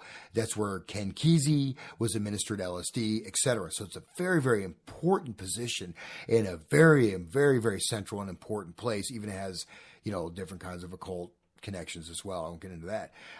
Anyways, continuing. I was protected from outside demands and given this freedom by the director of the hospital, Dr. John Prusmack, which we should look up. Okay, in that period, Bernard Siegel, and he was working at the Fleischhacker Zoo. I'll go a little forward. I owe my first research grant in the psychiatric field to the late Chester Bernard of the Rockefeller Foundation. Okay, and this grant was to study the role of paradoxes of abstraction and communication. And what year is this? He doesn't say the year, and this is in the 49 to 62 period. Under this grant, John Haley, John Weekland, and Bill Fry joined me to form a small research team within the VA hospital. So they're doing experimentation. It's a major MK Ultra center at Palo Alto, right? They're doing LSD testing. They're doing all this stuff there. So this is one who flew the cuckoo's nest, was that hospital. And that's where Jerry, all these guys came from. Okay. But again, there was failure. Our grant was only for 2 years. Well, yeah, they can't let people think they were successful. So finally, they tell everybody, oh, yeah, we tried it. It didn't work. Okay, finally, Frank Fremont Smith and the Macy Foundation saved us. After that, there were grants from Foundations for Psychiatry and from National Institute of Mental Health. And he's working with animal material, working with octopuses. They kept live octopuses in their living room. And then at this point, John Lilly came forward and invited me to be the director of his dolphin laboratory in the Virgin Islands. I worked there for about a year and became interested in the problems of cetacean communication, which is the dolphin species. But I think I am not cut out to administer a laboratory dubiously funded in a place where logistics are intolerably difficult. But Lily, that's, I've talked about this, which other people have borrowed, maybe not borrowed, but, programming and reprogramming the human biocomputer. And John Lilly, of course, which is the Altered States movie, is based on him. Okay. Anyways. Which movie? Altered States, where the guy, he's in the flotation tank, really? and he goes insane. Yeah, of course that is. That's based on John Lilly, because in a certain way, John Lilly, because he was taking LSD and going in the flotation tanks. Okay. Anyway, so then he career development award under the National Institute of Mental Health. Bert Booth, I think we should look up all these names. 1963, Tyler Pryor of the Oceanic Institute in Hawaii invited me to work with his Oceanic Institute. The Problems of Animal and Human Communication, Cultural Institute of the East-West at the Center of University of Hawaii, the Weiner Gren Foundation, and then I'm just kind of skipping through this, Every Man of Science. Okay, my personal inspiration has owed much to the men over the last 200 years who have kept alive the idea of unity between mind and body. Lamarck, the founder of evolutionary theory, Miserable, Old, and Blind, and Dan Bakuver, who believed in his special creation, Willem Blake, the poet and painter who saw through his eyes, Samuel Butler, the contemporary critic of Darwinism evolution and the first analyst of schizophrenic family, Have you seen that word before? It's used a lot. It's an older word that was used when I was studying schizophrenia. Schizophrenic is like schizophrenian, so it's a schizophrenic family. Okay, anyways, so let's jump out of that. We can go back to the interview. So I just want to give a little bit of background on Bateson, at least in his own words, and there's a lot more there, right? He doesn't World War II, and obviously there's things in this text for people that are in the know on the inside. They're going to be much more clear for them, correct? Are you there? I think it's like the connections is, I guess, as I'm listening to you and I'm thinking, and this is something I've been reflecting a lot on. It's like really fascinating to see all the connections, which is really important. And then to see how does it shape our lives and how are we in the world as a result of what these people have done that we aren't aware of. It's like the last few weeks as I've been really deep diving into a lot of this, is I made some connections on cybernetics and then, schizophrenia and cybernetics and these things that I'd never had any idea about. I mean, these aren't things you're taught in school, and yet they're really important to our history. Yeah. And notice though, that in this interview, which is done just a couple years after that foreword was written, that he kind of backpedals. So I'll just dive into the interview here. So Stuart Brand, I need a little background, if that's all right, on how this whole Macy's thing got rolling. Why, when, and what the sequence was. Bateson, there was a Macy meeting in what, 42? Who started it? What was it about? This was a meeting on cerebral inhibition, which in fact was a meeting on hypnosis. Cerebral inhibition was a respectable word for hypnosis. Much of what was said about feedback was said over lunch. You want to continue? Yeah, I think that's interesting. But it's like, so we kind of went through some of that. But it's like the point that I think is important to make is I didn't really understand. And I think this is important to stop and just talk about for a minute. I didn't understand completely what hypnosis meant. Oftentimes we think of hypnosis as like something that like Darren Brown does or that you see a magician do on stage. It's really hard to imagine that the type of hypnosis they're talking about is the hypnosis that happens through culture, the hypnosis that happens through belief. Hypnosis meaning that you're creating your world based on what you're hearing from your culture, but not really from yourself. Yeah. It sounds like it's coming from you and you think it's you, but you're recreating what's already been embedded in your mind. Oh, absolutely. Why don't you go ahead and read Margaret Mead's in the next paragraph? Okay. So, well, I know that's what you always like to tell people, but I don't sit at the same place at lunch. And what? No, go ahead. Pardon me? No, keep talking, Kathy. No problem. Here it is. But at that conference, which is the one where Milton Erickson hypnotized that Yale psychologist, it was the end of that conference that you really had the design of what needed to be done. And then you were caught up in war and went overseas, and there was that long period. I think you actually have to go back to that early meeting that was held in the basement of the psychoanalytic building on the west side Pearl Harbor. Yeah, you cut out there. I'm going to reread the last paragraph, not with your mellifluous voice, but okay, the last paragraph is, I think you actually have to go back to that earlier meeting that was held in the basement of the old psychoanalytic building on the west side the day of Pearl Harbor. So look at that. So this is some pretty wild stuff that's coming out. And this is actually what's interesting, because you go back to his thing. He's like, okay, I'd met this guy, and he's actually stating that it happened a lot later. So he's acting like the Macy conferences, right, were something that they just kind of brought him back in. Talked about feedback. Okay, anyways, so let's just go on. I'll keep going on. This is Bateson. Okay. They didn't go from year to year, those early ones. Larry Frank was the chairman, I bet. You can just read Margaret's the M. And then Margaret Mead says, no, Larry never was chairman. You know, he always sat on the sideline, made sure somebody else was chairman. QB was very important at that point. Yes, QB was an important bridge, because QB had respectabilized Milton. There's a whole series of papers which are jointly QB and Erickson. Now, in fact, they were Erickson's papers. So can you tell me about QB? So I just got a couple of books from QB, because as we go down, when you're going to go down and read about Bateson, and I'm going to kind of jump that you said that, because they are talking about, Margaret Mead says QB didn't know what it was then, and that's the truth. And then Bateson says, but QB did get right the energy problem.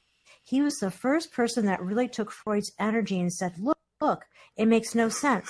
There's a very good paper by QB on the errors of the Freudian energy theory. It's called QB's Fallacious Use of Quantitative Concepts in Dynamic Psychology. Concepts in Psychology. I have looked everywhere for that paper. You can't get it. You'd have to be part of university to find that paper. Yeah, that's interesting. I was really curious, because she doesn't even know what the year was.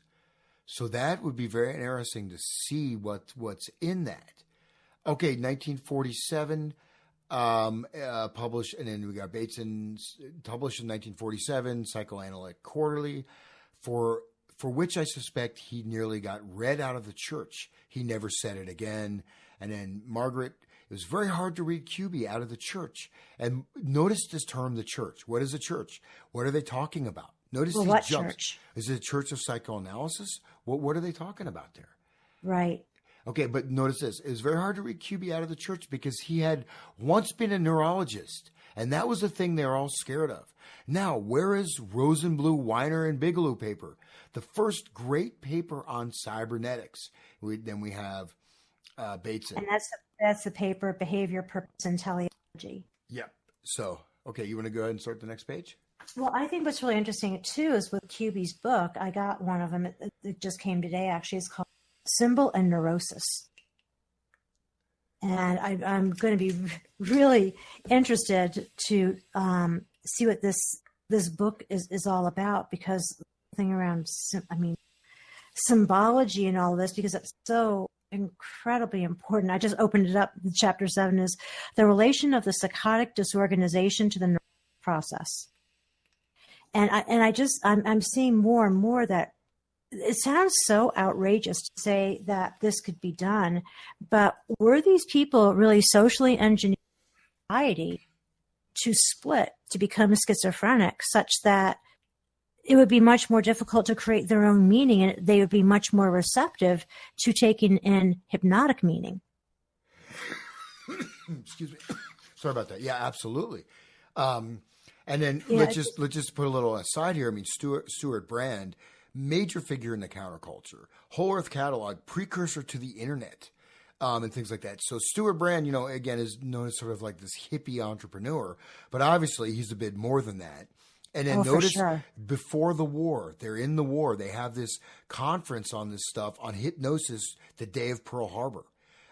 So notice the stuff that notice these little pieces that I think, it would be, behoove us or somebody, to go through and go through all these names and get some of these articles that have disappeared because they're quite important. Let's. Well, I have. And so Sorry I about went that. through this and looked for a lot of those, but there's some you just can't find. But It's like we're going to be talking about one coming up that's really important, and you can't find them. And even like I had some videos that I'd listened to last year on McCullough speaking about his role. They're gone now. That's extremely interesting because I've talked about this, on many different shows, is this information. You think you have all this information because of, the internet, but you go to the libraries and you try to find these sources, as I guess they'd say in UK terms, since Bateson is a UK guy, there we go back to what Tavistock and all that. But anyway, Tavistock guy. We look at, I'd say whinging, but I'll go to the library. I used to go there just even before I was in grad school, when I was just working as a musician or whatever, I'd go just for fun. I'd go to the library and do research. Now, as a doctoral, as a PhD holder from the university, I'm allowed to use a single computer in this, multi-story gigantic library to look up references. And the computer is right next to the circulation desk. When you walk in the front door, there's one little terminal I can use. I can use it for an hour. So literally, if I look something up, I try to grab a book. By the time I come back down to that computer, I've already wasted 25 minutes. So I can get 2 or 3 books. And then I have to come back a week later. Okay, and then half the books I try to find are this stuff, information. Book depository, no longer in the library, this and that. And one way people get rid of sources is just check them out and don't return them. And then you have the same thing of these libraries disgorging themselves of printed material. These it's across the country. Libraries are having book sales and this and that. And so you can get some great deals, but then They're turning into social clubs. It's like I was at my local library down in Scottsdale, the Civic Center, and it's more like a social gathering place than it is a library. Well, I remember I used to read all the time. I went to the philosophy section in this local library. There was like 3 books. And philosophy for dummies. There was nothing there. I mean, there's just in the books. There's such a paucity of books. Now, anyways, let's go through this page. Page 4. I'm sorry. So you can be Margaret. That's it. You see. That's your line. Yep, that's what you see, and it's okay. Okay, it could have just been published at the time of the Cerebral Inhibition Conference. Yep, it was just coming out, or it just come out. What was the experiment that the paper recorded? It did not record an experiment. It reported on the formal character of seeking mechanisms, essentially self-corrective mechanisms such as missiles. The missile measures the angle between its direction and the target it's seeking and uses that measure to correct itself. So I'm going to go, this comes in all the time. This is like one of my favorite examples to use in cybernetics. And so they talk about a missile being launched and it has to hit the target. And the missile is, if it gets off course, it's going to have to be corrected, and it gets corrected by negative feedback. And so it takes the negative feedback in order to be able to hit the target. So it's constantly recalibrating, taking in feedback, recalibrating, and then it goes to hit the target. And so what's really important is they talk about, in this paper here on behavior, purpose, and teleology, how positive feedback doesn't work in the same way. It says positive feedback adds to the input signals. It does not correct them. And so what's interesting is that the error exacerbates with positive feedback than with negative feedback. And because of the work I do, all I could think of is that positive psychology coaching, positivity. Hey, can't you just be more positive? And so it's like, is that upside down too?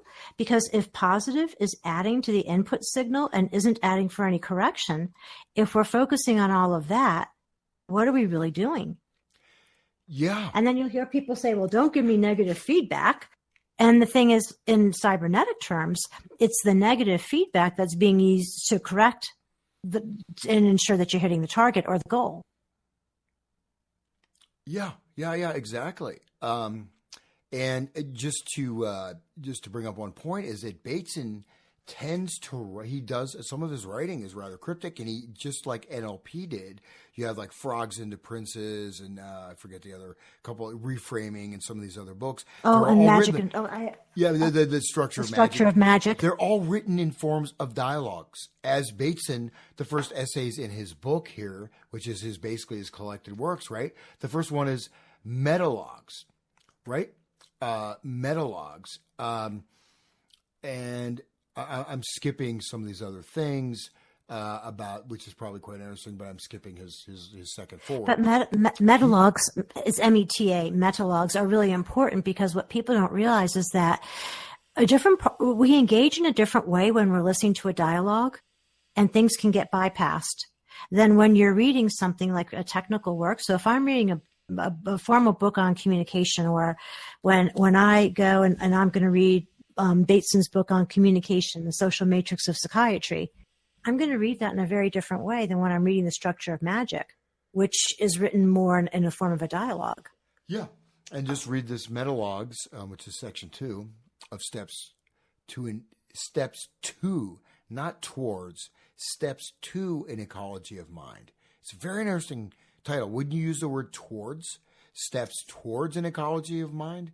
I don't know. Anyways, and then the use of I'm going to read one thing real. I was reading on schizophrenia. They talk about traditional logic fails completely in schizophrenic families. It is believed that there's only one form of a single proposition. This is going to sound confusing. Namely, the form which ascribes a predicate to a subject. This is the appropriate form in assigning the qualities of a given thing. We may say, this is round and red, and so on. So grammar favors this form, but philosophically it's far from the universal and not even very common. If we say this thing is bigger than that, we are not assigning a mere quality of this, but a relation of this on that. We might express the same fact by saying that thing is smaller than this, where grammatically the subject is changed. Thus, propositions stating the two things have a certain relation have a different form from the subject-predicate proposition, and the failure to perceive the difference or to allow for it has been the source of many errors.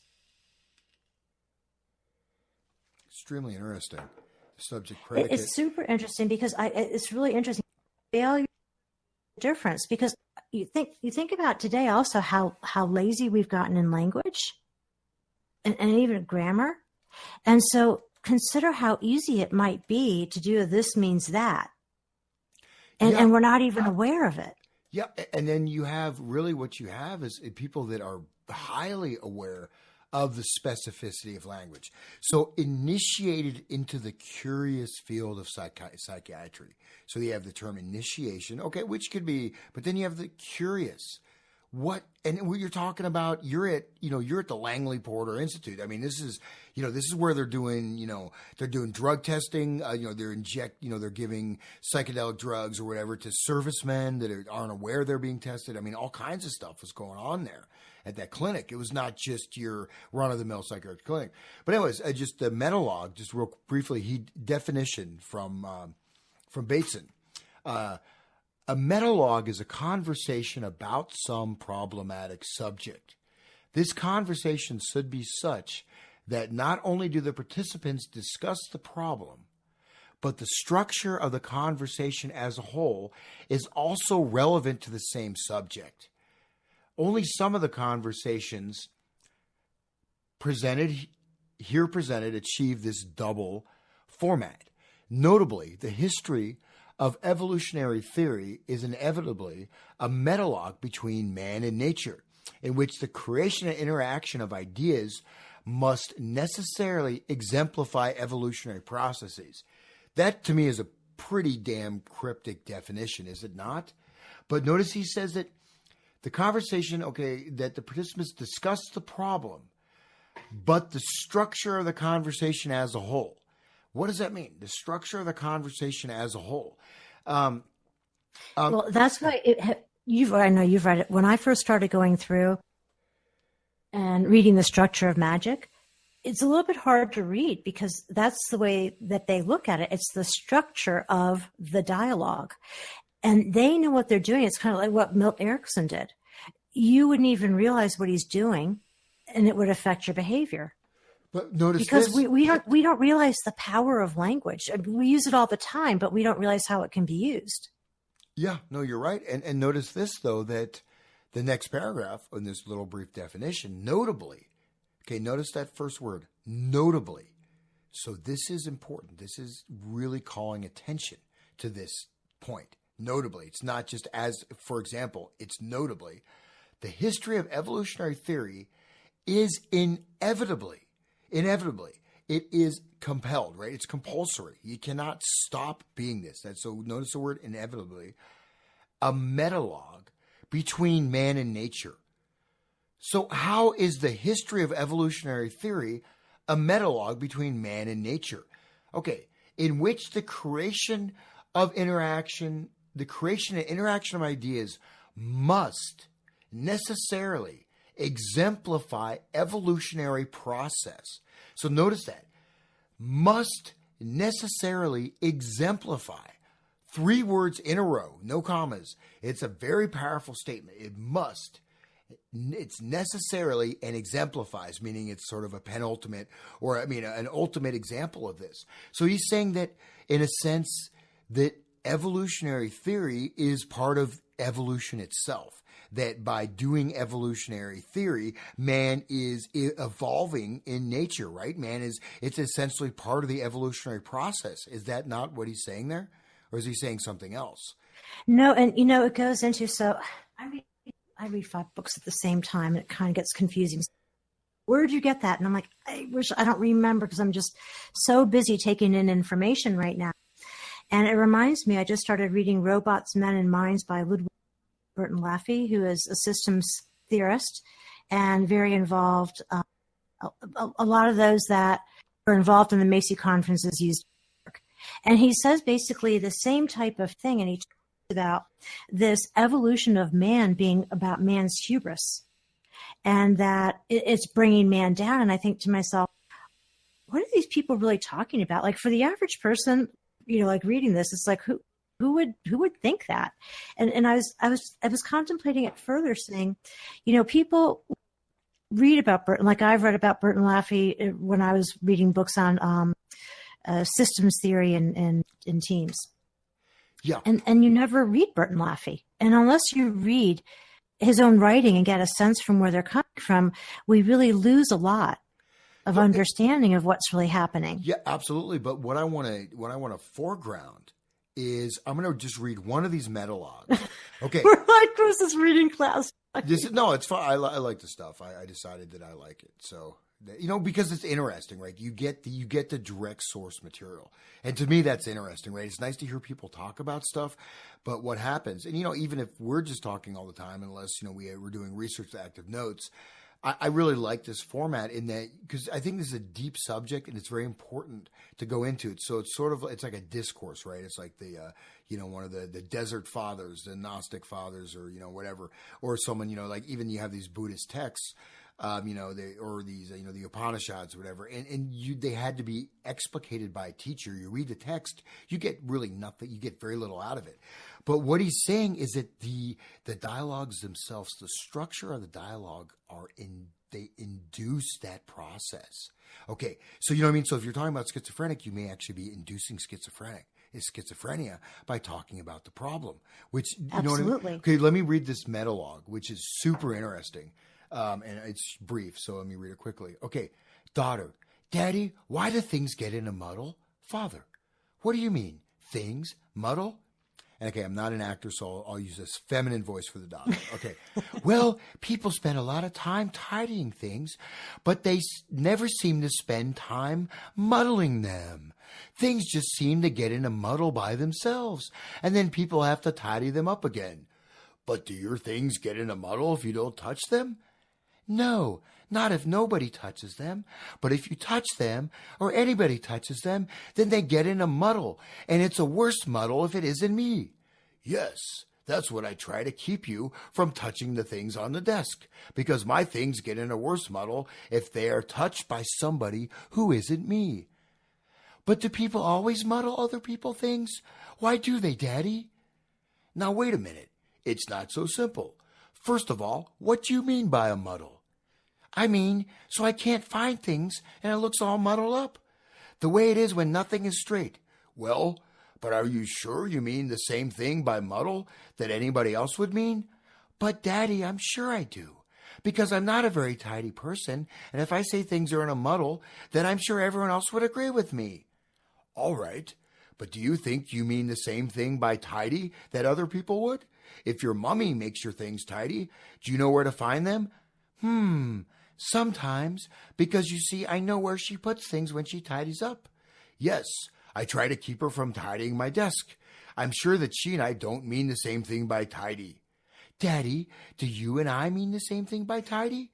I doubt it, my dear. I surely doubt it. But, Daddy, isn't that a funny thing? That everybody means the same thing when they say muddled, but everybody means something different by tidy? Positive and negative feedback loops, right? Okay, anyways. But tidy is the opposite of muddled, isn't it? Now we get into the more difficult questions. Let's start from the beginning. You say, do things always get in a muddle? Now, here we have made a step or two. Let's change the question to, why do things get in a state with Kathy, which Kathy calls not tidy? By the way, the daughter's name's Kathy. Interesting, right? Do you see what I mean? I want to make that change? Yes, I think so.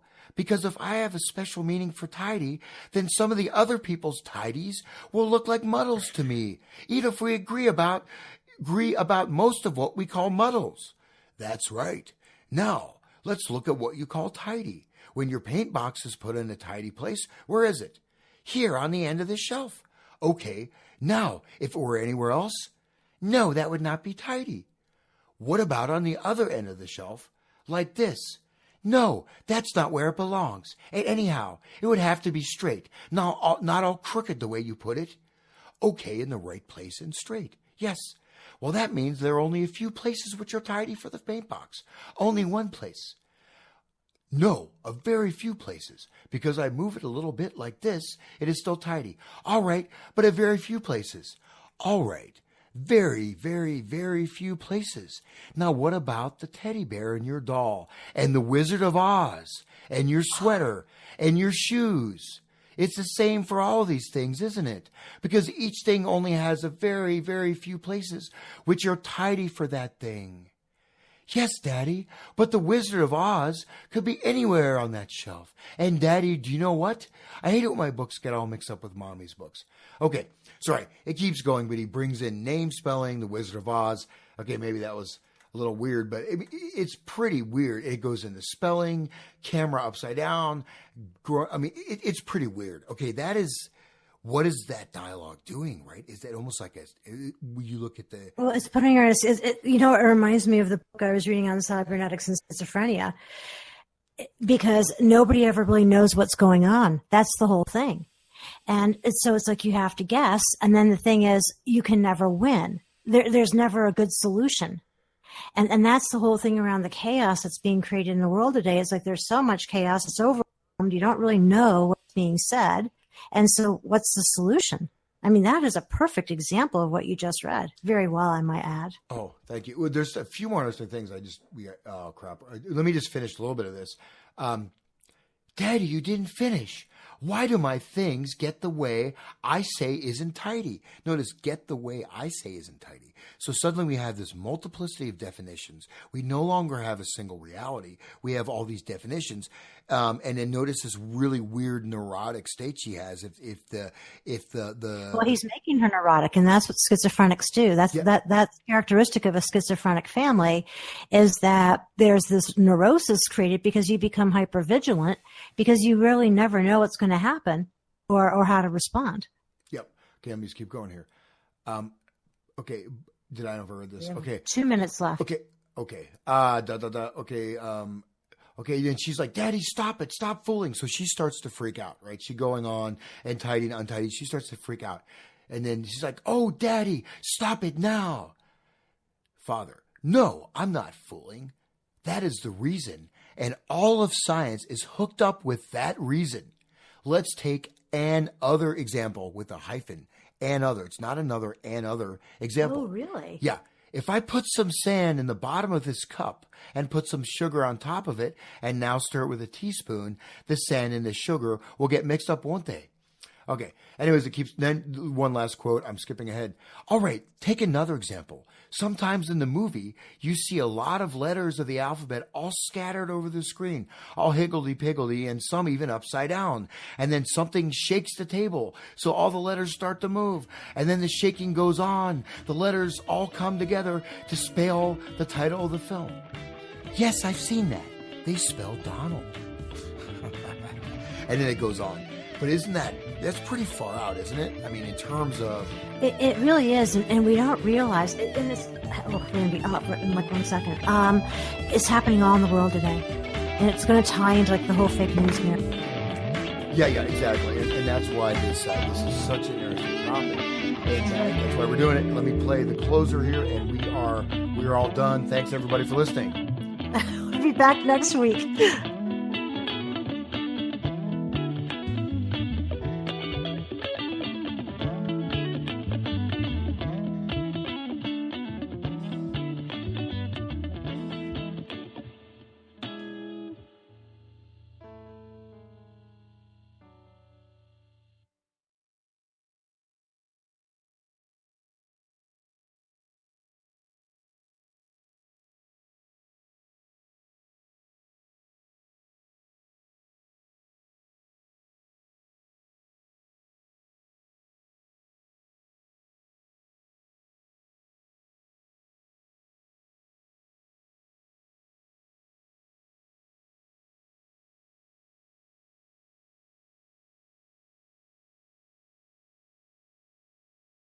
And now a word from our sponsors.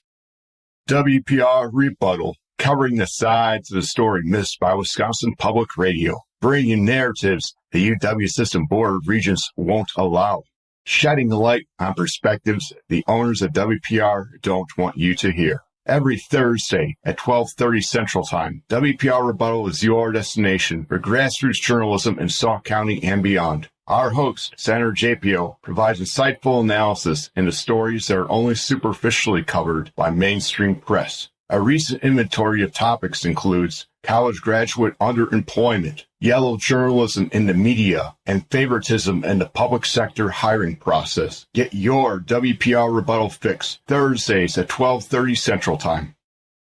The Opperman Report is brought to you by SubashTechnosis.com. Subash Technosis is a search engine optimization and website design company located in India. So you know you're going to save a lot of money and get top quality service to boot. They offer all kinds of services, business process outsourcing, data entry, banking BPO services, recruitment process outsourcing, software testing, offshore research networking, customer care, press release content writing and distribution, and much, much more. They offer website development, e-commerce solutions, mobile responsive designs. Now, I've personally worked with Subash for over 10 years. This is the man that puts out my press releases. They've done work on my websites, so I can personally recommend SubashTechnosis.com. You can find a link to Subash Technosis at OppermanReport.com and also AwakeRadio.us. People are waking up. They're standing up to those pushing pesticides and GMOs as safe alternatives for a starving world. What a bunch of crap! I tell you, I'd rather eat dirt. So I drink Life Change Tea. It's an herbal drink, cleansing my body of toxic sludge and nasty chemicals, and of course, ridding the intruders that are hidden in my so-called food. And by the way, Life Change Tea is non-GMO and organic. No fillers, no yuck. Just a great defense against you-know-what. May the supplement force awaken you. Don't fall to the dark side. Sorry. I went to the movies last night. Anyway, enough said. How do you get that herbal drink and change your life? GetTheTea.com. That's GetTheTea.com. You will awaken. You will get stronger, and you might even lose a bit of weight. So awaken to Life Change Tea and the many one-of-a-kind supplements at GetTheTea.com. That's GetTheTea.com. May the supplement force be with you. We all have questions. Did he do it or did he not? We all have opinions, but do we really know the truth? New evidence will now be presented and the ultimate answers will be revealed in the explosive documentary, Serpents Rising. Inspired by the bestseller Double Cross for Blood, an independent investigation of the trial of the century, the lies, the myths, and the concealed evidence. Don't miss Serpents Rising. This excellent documentary film is available at Serpents Rising at Vimeo Videos on demand. Watch it for $1.99. You can have your ad played here at OppermanReport.com every Friday night, 5 p.m., and Saturday night, 5 p.m. to 7 p.m. Pacific Standard Time. And on Friday nights, too, we do a live portion for 1 hour that I just do a live monologue. The ads are very, very inexpensive, and they're also played in the Opperman Report member section. In the member section, you can find all kinds of exclusive content that you won't find anywhere else. It's as cheap as $6 a month, $20 a quarter, or $75 for a year. If you contact me directly at oppermanreport@gmail.com, I'll set you up with a little special deal there where you get a discount if you PayPal me directly, and you even get a copy of my book. I want to thank William Ramsey, who helps us produce the show and book guests. You can find William Ramsey, who's an excellent author, at William Ramsey Investigates on YouTube.